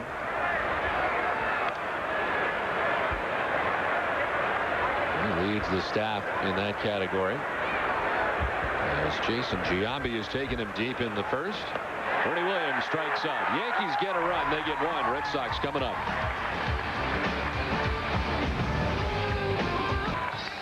Back at Fenway, the Yankees get a run in the 1st. The Red Sox coming to the plate in the bottom of the 1st. Johnny Damon at the top of the order. Todd Walker bats second at second. Nomar's at short. Manny Ramirez in left. Kevin Millar the DH with Nixon in right field. Shea Hillenbrand at first. Bill Miller at third, and Doug Mirabelli does the catching. Johnny Damon ready to go, and so is Roger Clemens. His first pitch in there for a strike. Clemens at 5-2 on the season. The 2.91 ERA is 7th best in the American League. 60 strikeouts, is 3rd behind Messina and Pedro. Because it would take 9 innings to go through where he is on the all-time list with all his numbers. I guess the key one is he's 2 wins away from that magical 300. And of course, there was a chance that tonight would have been the 300th victory for Roger. Line to short. Jeter there to make the catch. Let's take a look at the Yankee defense, brought to you by Boston area Lexus dealers. Robin Ventura gets the start at third base. Derek Jeter, the shortstop. Alfonso Soriano at second, and Jason Giambi at first. Matsui, Bernie Williams, and Mondesi in the outfield. Jorge Posada doing the catching. The Yankees 5th in the league. They've made 28 errors on the season. At 298, he is 21st overall in all-time victory.